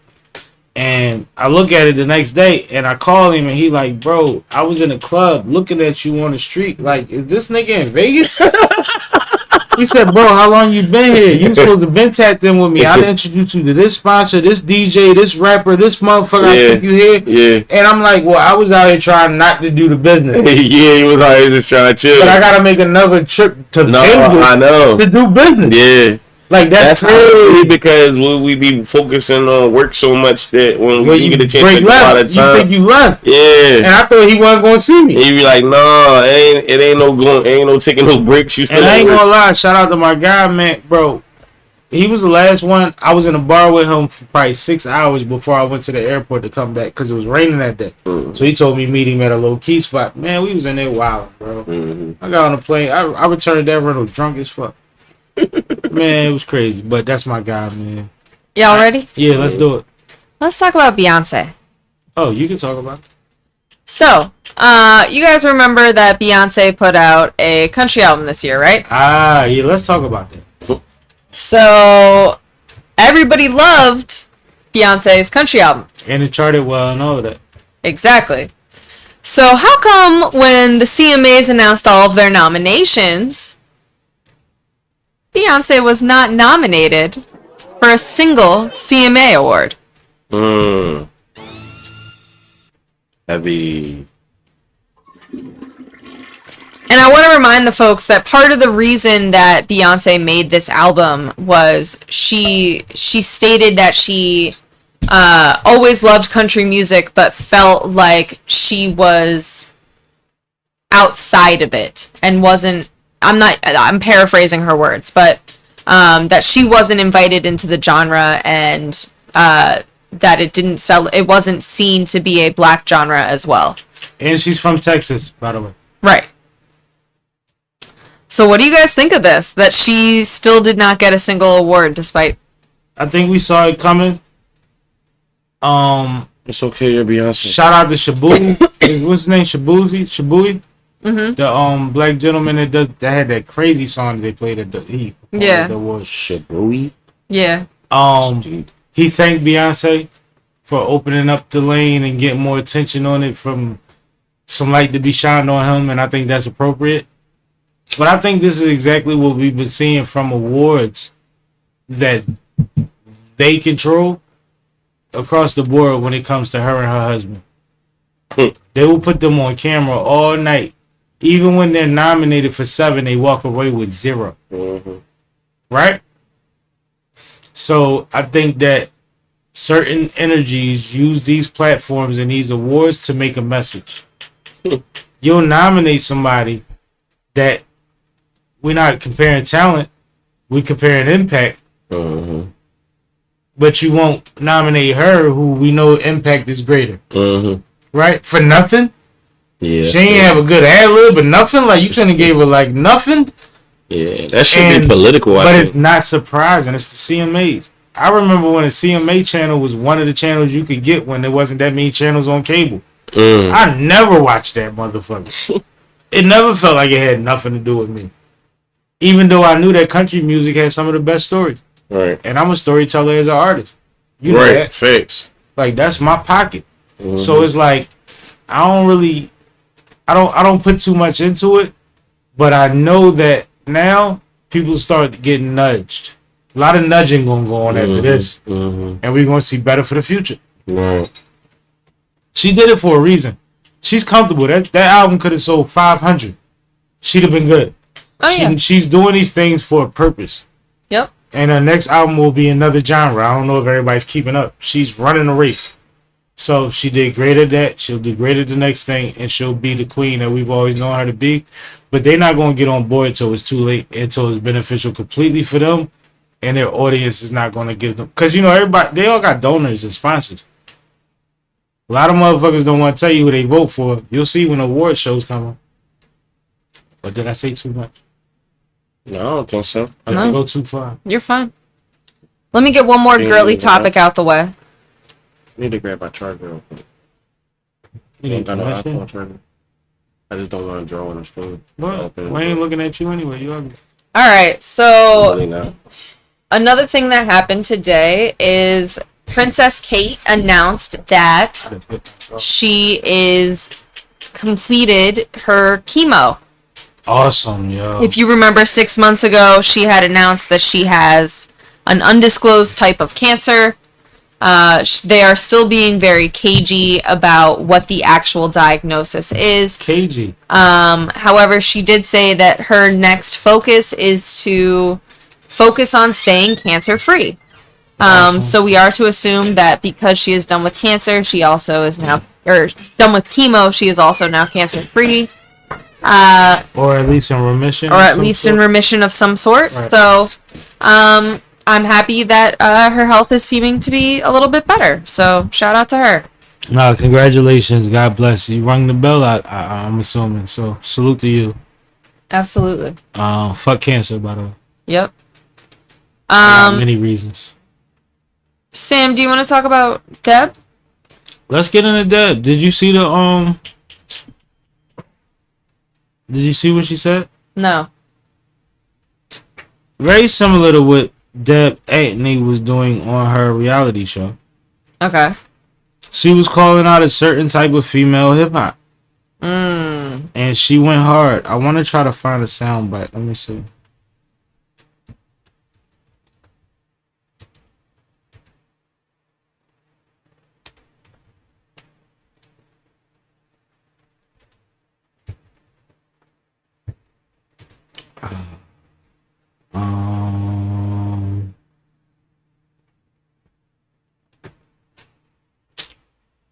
My bad. Talk, Kay. Tell them who Deb is. So Deb Antony is, God, she's a legend. She is behind the scenes in the music industry and is responsible for some of the biggest hip hop names that you know, including Nicki Minaj. She is the mother or aunt of... She's Waka Flocka's mom, if that's what you're trying to say. Okay, yeah, she's Waka Flocka's mom, but she's somebody else's aunt, too. Who's Waka Flocka's cousin? You talking about OJ the Juice Man or Gucci Mane or Gucci Nicki Mane. Minaj? Like, Yeah. yeah, she's attached to all of those. Yeah, so she's attached to a lot of big names. And recently she had a reality show where she was trying to select the next biggest female hip-hop artist to kind of come up underneath her and live in her house. The show was called Deb's House. Featured two Philly greats, Rocky and Chalk. Yeah, and Rocky ended up winning, and since then, her and Rocky have been doing a little bit of a interview tour, publicity tour, to promote, you know, not only the show, but also everything else that they have coming up. Did you find it yet? I haven't found a clip yet. I wanted to get the audio, but in it, one thing that she did on the show, and one thing that she said in this clip is that she's against the my pussy rap and all of that stuff. And it's similar to something that was said recently in, you know, throughout hip hop, but recently Jermaine Dupri was attacked for similar speech, right? Uh-huh. And when Deb said it, of course, the internet attached it to certain names and said that she attacked Ice Spice and she attacked Nicki Minaj and she attacked, you know, they did one of those things. But my question in it is, and I'm glad you explained who Deb was. That's why I wanted you to do that. Is she wrong? No. Is she wrong? No. Is it necessarily because she picked a Rocky to represent her brand, where she's the same one that helped build a Nicki, right? Mm-hmm. Is it wrong that she says what her preference is and what is burnt out and what is overdone, just like any other label executive or manager would? No. Does it mean that she hates Ice Spice? No. Does it mean that she hates Sexy Red? No. Like, I just don't understand why. And I do understand. I understand because y'all don't know who Deb is. Y'all don't know who Deb was before the industry. You don't know who Deb could be if she never found the industry. Right? Mm-hmm. There would be documentaries and TV series on Deb if she never found music. Just like there will be because she has found music. Trust me, she one of them. But I just thought it was weird that it's like, it went so viral that Deb said what she was saying on that show the whole time, and now everybody cares. But what's the difference between what's with this generation and this timing of she caught a little backlash, but they wanted to cancel JD. I'm somebody that I say what I want on social media, and sometimes, and trust me, I edit a lot of things and I erase a lot of things before I post them. But I'm strongly opinionated on social media at times. And I have to watch the current take time to come back around 3 years later, 4 years later. And maybe Jermaine Dupri was in that position. But when do we get to the point where humans can't tell humans about what does and doesn't make sense, and we have to be the same sex or the same race or the same athlete to be able to comment on stuff? Even if I'm a professional and have lived a hell of a life and don't speak out of turn. Where do we get there? Ruger rant. Mm-hmm. No, nothing. Not even a titter. No, I'm asking you a question. You're right. I don't know when we got there. I don't know why we got there, but we're there.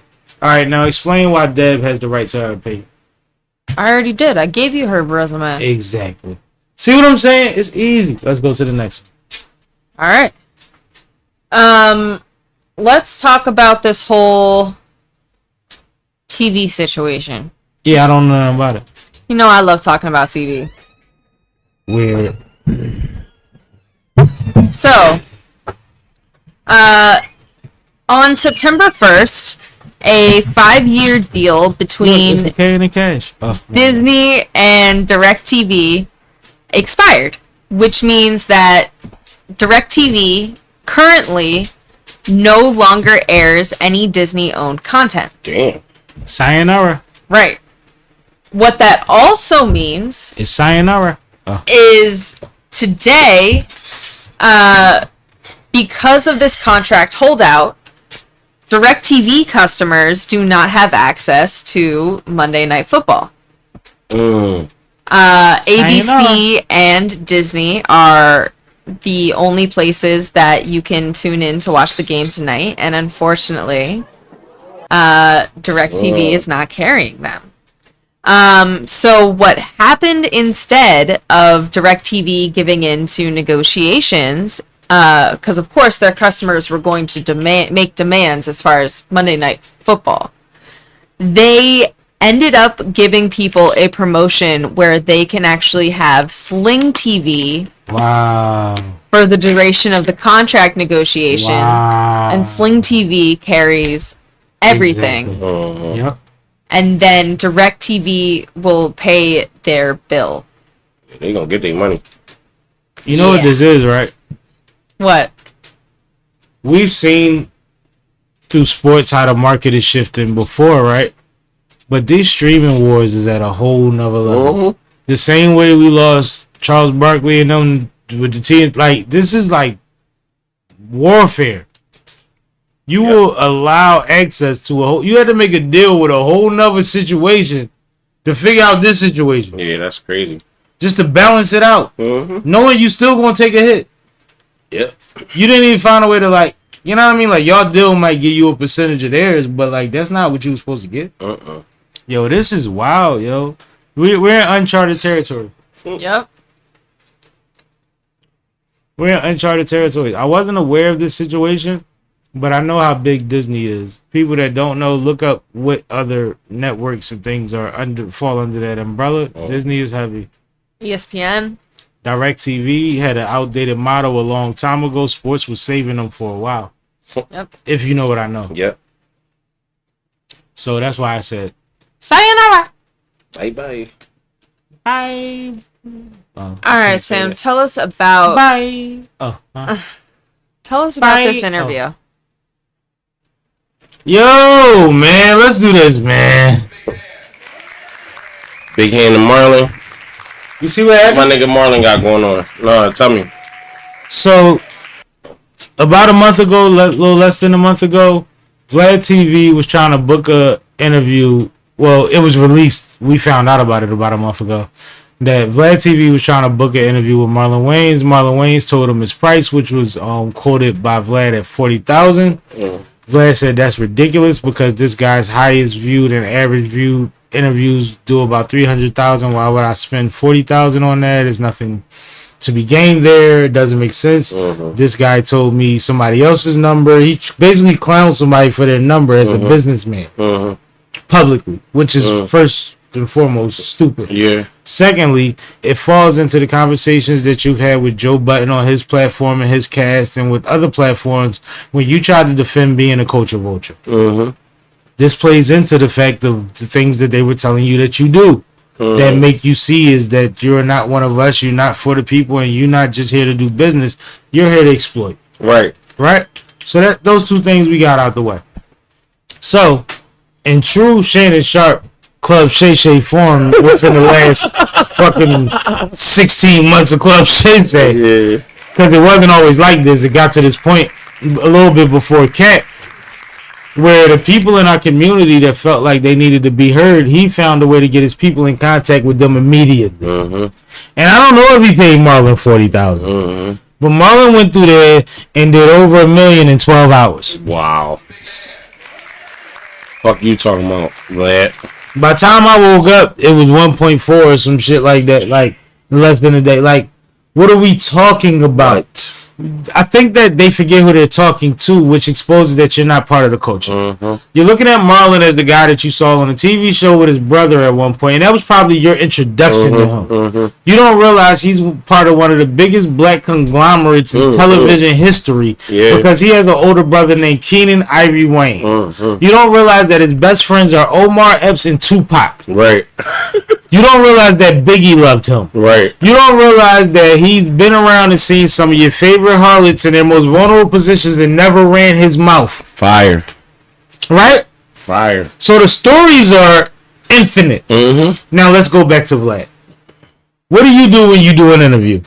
You break it down into 30 different fucking 8-minute to 15-minute clips. You know how many clips of that? Oh. You know how many clips you got out of Marlon, you dickhead? While you out here crumbing him about his number? Yeah, and 40,000 ain't a lot for a millionaire. Now let's reel it back. Let's take it off of that. I'm a platform. Mm-hmm. E-Nuts, Dutchy Man, Freeway. Mm-hmm. All type motherfuckers have been through here, right? Mm-hmm. They might not get the same numbers on here as they get on another platform. Mm-hmm. Right? Mm-hmm. What's the quality of the interview? What's the takeaways from the interview? What goes into that time spent, right? Right. So when you tell me that you think that he can only get about 300,000 views, you're not talking about him. You're talking about your platform. Your platform only going to reach that, yeah. Because what was proven was, one, Shannon wasn't worried about it. Mm-hmm. And two, your projections ain't the same by far. By far. Because you thought you was going to max out at $500,000 probably. Yeah, right. That was your leverage, Mm-hmm. right? Mm-hmm. What Shannon do? So you basically blame the mishap probably on him. You see what I'm saying? You're saying you when you tried to exploit him, you didn't add into that one little factor. You know how it's algebra. There's always an extra variable in a situation. Right. You didn't add into on my platform. Mm-hmm. That's different. Mm-hmm. If I'm on Good Morning America, that's for the world. Mm-hmm. If I'm on one of these white girl podcasting situations, Call Me Daddy or something, their audience might not like me as much as they last 8 guests. Yeah, yeah. But if I go and holler at you and we go have real talk, my audience might be right there. Mm-hmm. Mm-hmm. Might not lead to no millions of motherfuckers, but it might lead to 300 t-shirt sales tomorrow. Mm-hmm.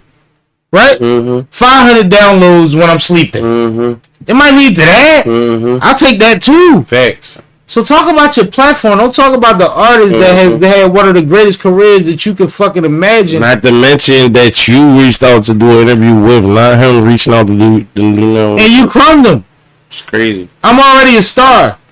Who else you called that wasn't worthy? It was a star before you was a star. So what is your number that you're willing to give somebody that's not Kevin Hart, I guess, within your purview? I was supposed to take 5,000. Right. And I've been in the industry since I was 16. What is 5,000 in Marlon Wayans? What is that? You know he produces, directs, and has a Netflix and whatever other deal to just put out stand-up while he learns how to do stand-up. He's learning how to do stand-up right now, and he has all five specials out already. Bro, I don't need to sit down with your dumb ass. Right. I'll talk to Sway for free because I respect him. Right. Right? Mm-hmm. I'll talk to Charlamagne for free because I think it'll be fun. Right, exactly. You dumb ass.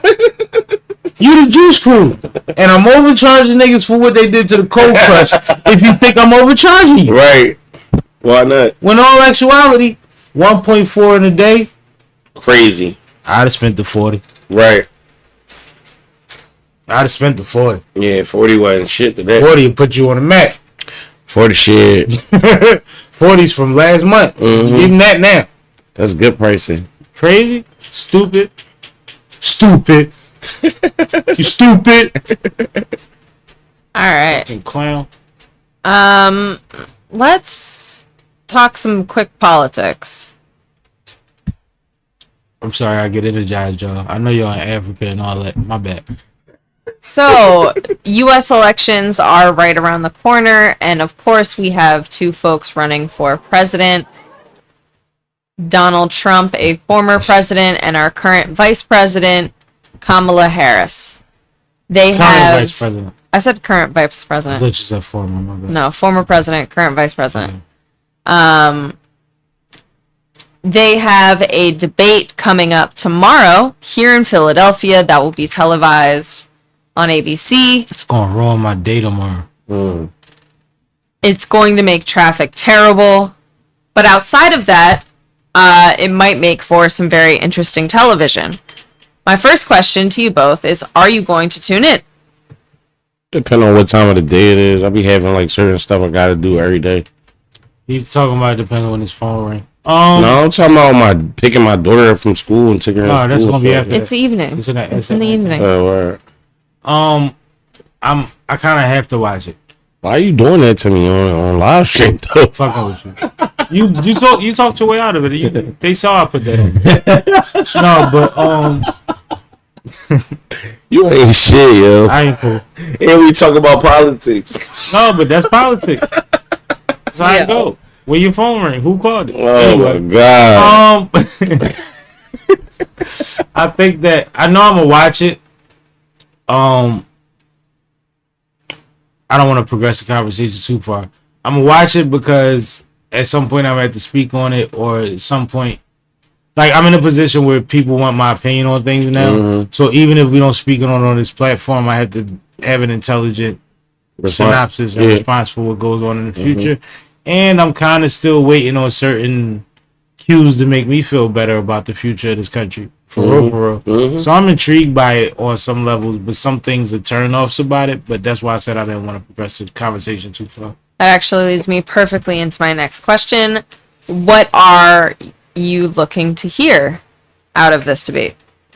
I'm looking to hear a big white baby talk to a black auntie and get his hand smacked a lot. But I think that that'll be prohibited by the muting of the microphones. Only because even though we see that as an advantage because he can't spew as much nonsense in the middle while she's talking, we also don't remember the last debate, and I watched that one too, where they would give you 2 or 3 minutes to address their question, and he would say, before I get to that, and spend the whole time talking about what the last person said, right? And then spewing lies the whole time. But what you see in these debate rooms and on these debate stages is that the room is unequivocally, usually 50-50. So even if he's talking nonsense, they still applaud. And that gives a message to the people. Now, what we're seeing now is the first time I've ever seen so many Republicans publicly say that they're voting against a Republican. So that might change the energy of the room. But I think that the balance that plays into her favor is not so much about the auntie factor that I wanted to see. It's about her being poised more than he is. Yeah. More professional. Yeah. It's about people like he made the mistake of making his campaign about how how inefficient, how slow Joe was, right? And now him versus her, that's his position. Right. He's the slow one. Right. Right. So we just juiced that because there's no way he doesn't know another playbook. He's been running the same play since he's been successful in the public eye. So he don't know how to switch it up. And she knows how to hit every point because he keeps doing it. And in the last week or two, he's actually been all over the place and then made up a whole name and excuse for why he's not speaking coherently. So it'll be easy to point out. So it might be fun, but it'll be stressful because I still know that 46 to 50% of this country still believes he's saying something that makes sense. And that's the stress part. Right. I'm done. I'm sipping. All right.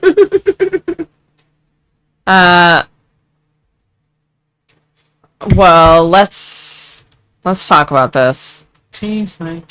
Oh. No, we're gonna save that to the end. We gotta get the deep stuff out the way. See how many heavy situations we got on a Monday? That's the thing about coming on at the weekend, too. It's a lot. Yep.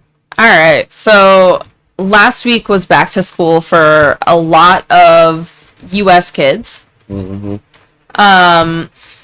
And unfortunately, there were also school shootings during the first day of school, even. That's crazy. Sam, you've been following this a lot more closely than I have. Why don't you go ahead and take it from there? At this point of the program, I don't want to get too dark. There was a school shooting that murdered 4, injured 8 more. The young man and his father have been arrested for that. Y'all can look into that stuff. It's crazy. I know I made it a topic, but I'm really at a, like, I don't want to do it. Like, but what I want to say is, because I'm sure everybody's aware. I'm sure there's a couple shootings y'all not aware of. Y'all can look it up on your own time, but they happened last week too, and under the umbrella or the shadow of this shooting. But this is another AR style weapon that was used by a 16-year-old, I believe, 14-year-old, right? 14-year-old, and his dad gifted it to him for Christmas. His mom called into the school ahead of time to warn them about her son, which is why we heard reports of them already looking for him. This was the Appalachia in Georgia. Yeah. Okay. He wasn't in class when they went looking for him. Students dragged the shot teacher into a classroom to save him. Like all type of horror happened at this school, and it wasn't the only one, which makes it where it was easier to discuss when it was one situation, right? Right. But being from a city like this where our kids deal with tragedies that they don't commit, right? Or that their friends don't commit necessarily. And we see patterns and we see these AR style weapons being accessible to children who need therapy and need help and need hugs and need all type of other things besides a gun, right? And then we see a country that is picking politicians based on who doesn't back common sense gun laws. I want the politician that doesn't back common sense gun laws. Right. Facts. That's amazing. To the youth and to the parents, I want y'all to be diligent. I want y'all to be optimistic. I want y'all to be prayerful. And I pray that everybody gets through a healthy, productive school year. Yeah. Because nobody sends their child to school in the morning thinking that that's the last time they're going to kiss them or that's the last peanut butter and jelly sandwich they're going to make or tuna. You know what I mean? Nobody should have to face that. But the thought of that shit is crazy. It's disgusting, man. And we go to mental health all the time. And we giving a lot of people outs when we do that. And we know that for a fact. But we know that there are plenty of countries around the world with guns and with mental health issues that never have had this problem. It ain't happened once. So there's a question in the chat. Do you blame the parents or the politicians for these kids with the shootings? It gotta start in the house. It's both. Yeah, that too, but it gotta start in the house. The crazy thing is you gave your 14-year-old son an assault rifle? That's one situation. We also know that everybody don't have to go through the right channels to get away. No, you're right, but I'm just saying that in that situation, it's like, what the fuck? No, in that situation, you blame the parents, but you also blame politics because the parents are influenced by politics. That's true. I would add that the third part would be messaging, right? Where you feel like if you're somebody that is not treated how you feel like you need to be treated, then it's okay to hold other people accountable violently. No, it's not. I remember growing up with people that got picked on and they was like, I can't wait till I get this fucking Benz and they got to kiss my ass. Can't wait till I get this job. I can't wait till I get my master's. You know what I mean? Now it's like immediately I need to make you bow down for saying that I'm not cute. Like that's crazy. And that's what we dealing with right now. So it's messaging, it's politics, it's families. Because a lot of these families, what we're realizing, you know what's happened recently, and this has happened across the spectrum from the police killings and people they've injured to what's happening with these school shootings. Every excuse that they have given us, the next time it happens, we get something that goes against that excuse. We get something that shows that that's not everything. Yeah. That's not the whole thing. So we went from the parents don't know, and the parents are and the kids are, and then it's the internet, and it's Marilyn Manson, and it's everybody else, right? So you get to the point where now parents are getting charged because we're aware that they're aware, or that they're arming, or that they're, you know what I mean? Now we getting that's not even a thing no more.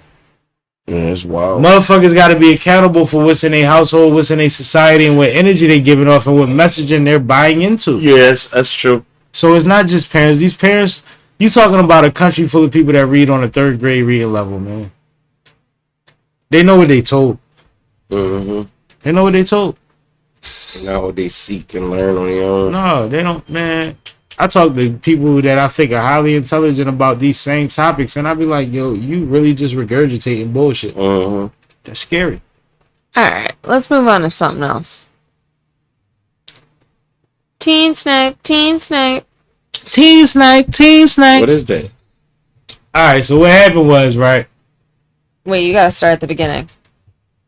That's what I was going to do. Okay. No Jumpers staff, Adam 22 and the crew, Adam 16 and the crew, decided to do a cipher, whereas in they have a couple rappers and a few personalities all rapping back to back with no shirts on and Scully hats that are attached to Brick Baby. That's his crew thing, but whatever. They in Cali on a rooftop with no shirts on, a bunch of men together, and they dissing everybody. Excuse me. And when I say everybody, this is the Eminem diss. This is all of us pick targets of people that used to be in our universe or that operate parallel to what we do on the internet, and let's throw shots at people and try to expose people, right? But they claim that since they were shirtless and everybody wasn't a rapper, that they did their spill out of jest. It was fun. We were just, but they said a lot of things that was crazy because we are in a battle rap climate. Yeah. So imagine somebody that don't battle thinking they gotta make a diss verse. They gonna go harder than they even know sometimes, right? And everything's personal because everybody knows each other personally. Right. Y'all work together. Y'all been at each other's houses before. Y'all know each other's family. So then AD and T-Rel from Figmunity World, formerly of No Jumper fame, that's Compton AD, who actually is a accomplished rapper out there, and it's T-Rel that used to run around with Tiger, the one that ran down on what's his name, the singer bull. I get it. He part of he be around. They know a lot of people.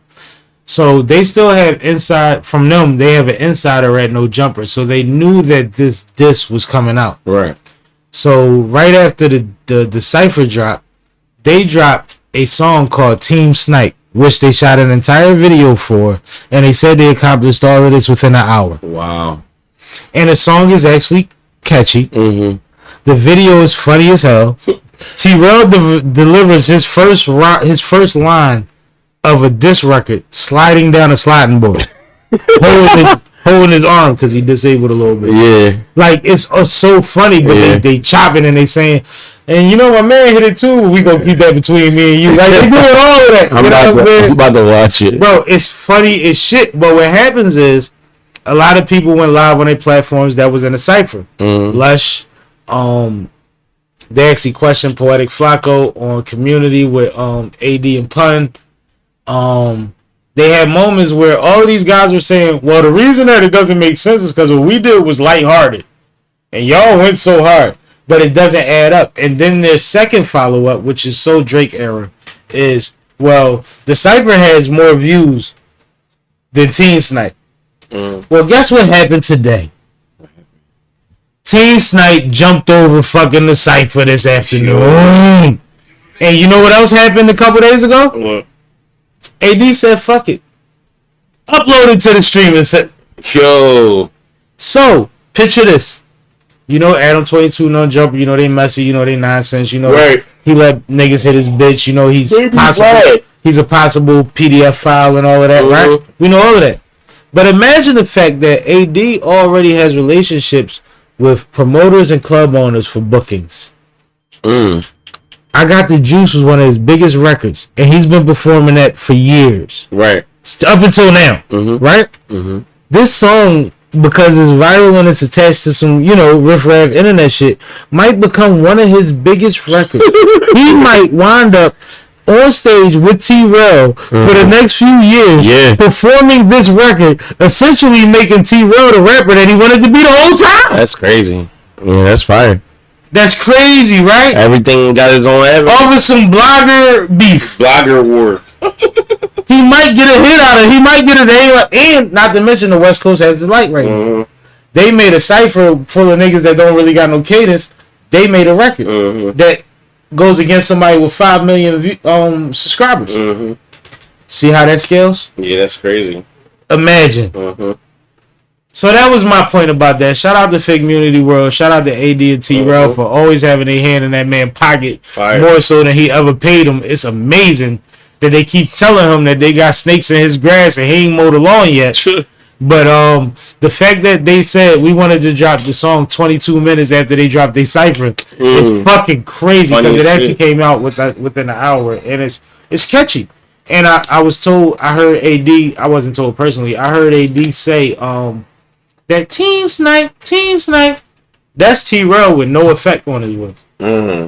I'm gonna play you the song. It's gonna fuck you up. That's crazy. So yeah, shout out to them, man. Shout out sticking it to the man.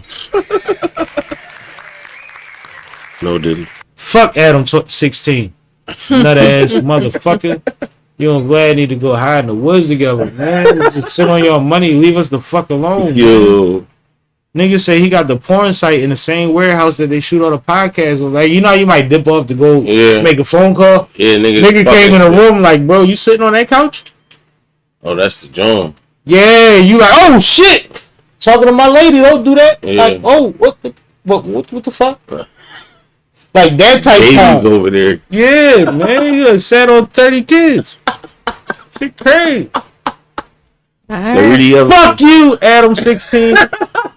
Why you keep calling him Adam 16? You subtracting some numbers off his name? No, he has a situation with 16-year-old. Oh, wow. He actually allegedly groomed the girl from 16 and then went to live with her mom. It was crazy. Wow. In Canada. It was wild. And he was a part of a video with 6ix9ine, where 6ix9ine went to court for her. Adam was there. Wow. All right. And streamed it. Like, she on the bed doing her thing, and I don't know if you knew she was that young or not, but you streamed it. Wow. Oh yeah, he need to get the fuck up. Not to mention, if I'm on your time and while I'm streaming the hotel room antics, right? I'm there for you. I'ma just, even if you say we turning up, no, I'm showing the other side of the room. Right. No, they reacting to some fly shit. There's some shit going on over there. Trust me, it's lit. Yeah. That's still crazy though. Yeah. So this week we are dropping a new episode on Thursday at 4 p.m. I can't make this up. I can't make this up. We're talking about the album from Del P. So make sure you guys stay tuned to anywhere. Of course, I'm always tapped in with you. My man. Anywhere that you stream podcasts, you can find it. Thursday, 4 p.m. Shout out to my brother Del P. We had a great conversation. Shout out to Tweet. We talked about when I just seen it recently. We made history at the Black Men Gala, and they honored the hell out of Del. And you know how people, you know how they bring people through, cut your little check, walk through all of that. No, that was one of them times where I seen the legend really get flowers. They honored him. Yeah, no, I remember how you was talking about the legend. They did it up for him, and I got to talk to him about that. I got to talk to him about the project, the progress, the future. We had a great conversation. That'll be out Thursday at 4 p.m. That is my brother. That's easy. We could do that again. He can come through on a Monday. Y'all let us know what y'all want and give us feedback on the project, because that'll give me an excuse to bring him back quicker than I usually would. I'll be able to put a little lean on him. Like, no, they need you, bro. Right. But tap in with somebody that's doing something dope and positive, and salute to everybody and all the legends in the city and all the entrepreneurs that bless my platform. I appreciate you. For sure, bro. Absolutely. And if you haven't already, never mind. If you haven't already, make sure that you like, comment, subscribe, all that good stuff. And stay tuned because we do this every Monday at 6 p.m. Can I make a shout out to CCASH? Because this is the first time he made an entire live stream. I know. It's not, you nut. You want to No, it's the first time. No, it's not. Second time. It's not the first. In the beginning, when I first started doing it with you, I was staying the whole time too. No, you wasn't having a lot of shit going on. No, I mean, like, you got to be on time to do the whole stream. Oh, that's what you're saying. Yeah, like, it's the whole stream. All right, cool. Shout out to K from Font Productions. One more time, we will be Saturday in Delaware, Harris Casino, 101.7, Lovely Lay Beats, DJ Cool, I thought Starting you at said Philly. 215. It's in Delaware. We outside. I thought you We said outside, Philly. outside, bro. Harris. I know Harris. I didn't know you was talking about. I thought you said Philly when we you read it outside. earlier. But no, it's a situation. We're gonna be situated. We will be out there with the cameras. I talked to Pop today. Pop actually motherfucking called me by accident today. I'm on his mind. We gonna get it done. So come out and have some fun with us, man. It's a lot of pop outs. There's a few people she really can't announce, and I'm not gonna push it. But it's gonna be a good night, man. It's gonna be a good night. Thank you for tapping in with us every Monday, every Thursday. We're gonna start adding other streams and other situations and possibly other clips and shows to the platform. But if you are subscribed to the Sippin' with Sammie YouTube page, we populate heavy. Let's get into some comments before we get out of here, and then we're gonna wrap this up, man. Motumi said it's 3:19 a.m. here. I enjoyed your show 100. I appreciate you, man. thank you. Tell somebody, share it, man. I Thank appreciate you 100, and I look forward to seeing you again in the chat soon. Absolutely. That's all I got for you. Then we good, man. Like, once again, thank you, everybody. All the you. platforms that we've been on. I've been seeing things scrolling through the screen. Shout out to K5 Productions for holding it this now, man. And I like the lights and shit too. Thank Yeah, man. I had a epiphany and K ran with it, and we done good. Yeah, So I'm for glad sure. that you approved. Y'all Hopefully work the good audience, together. hopefully the audience can tell us how they feel about it too, because you know we biased. We love the set no matter what. You know what I mean? We like gangsters that way. But no, every Monday and Thursday, and we out of this motherfucker on that note. This is Sippin' with Sammie. I am Mr. Fly Shit, only the one and only Sippin' with Sammie. Sam Malone, Barstool Rug. If you ain't sippin' with Sammie, you ain't sippin' right. Please get your fucking life together. What part of Delaware?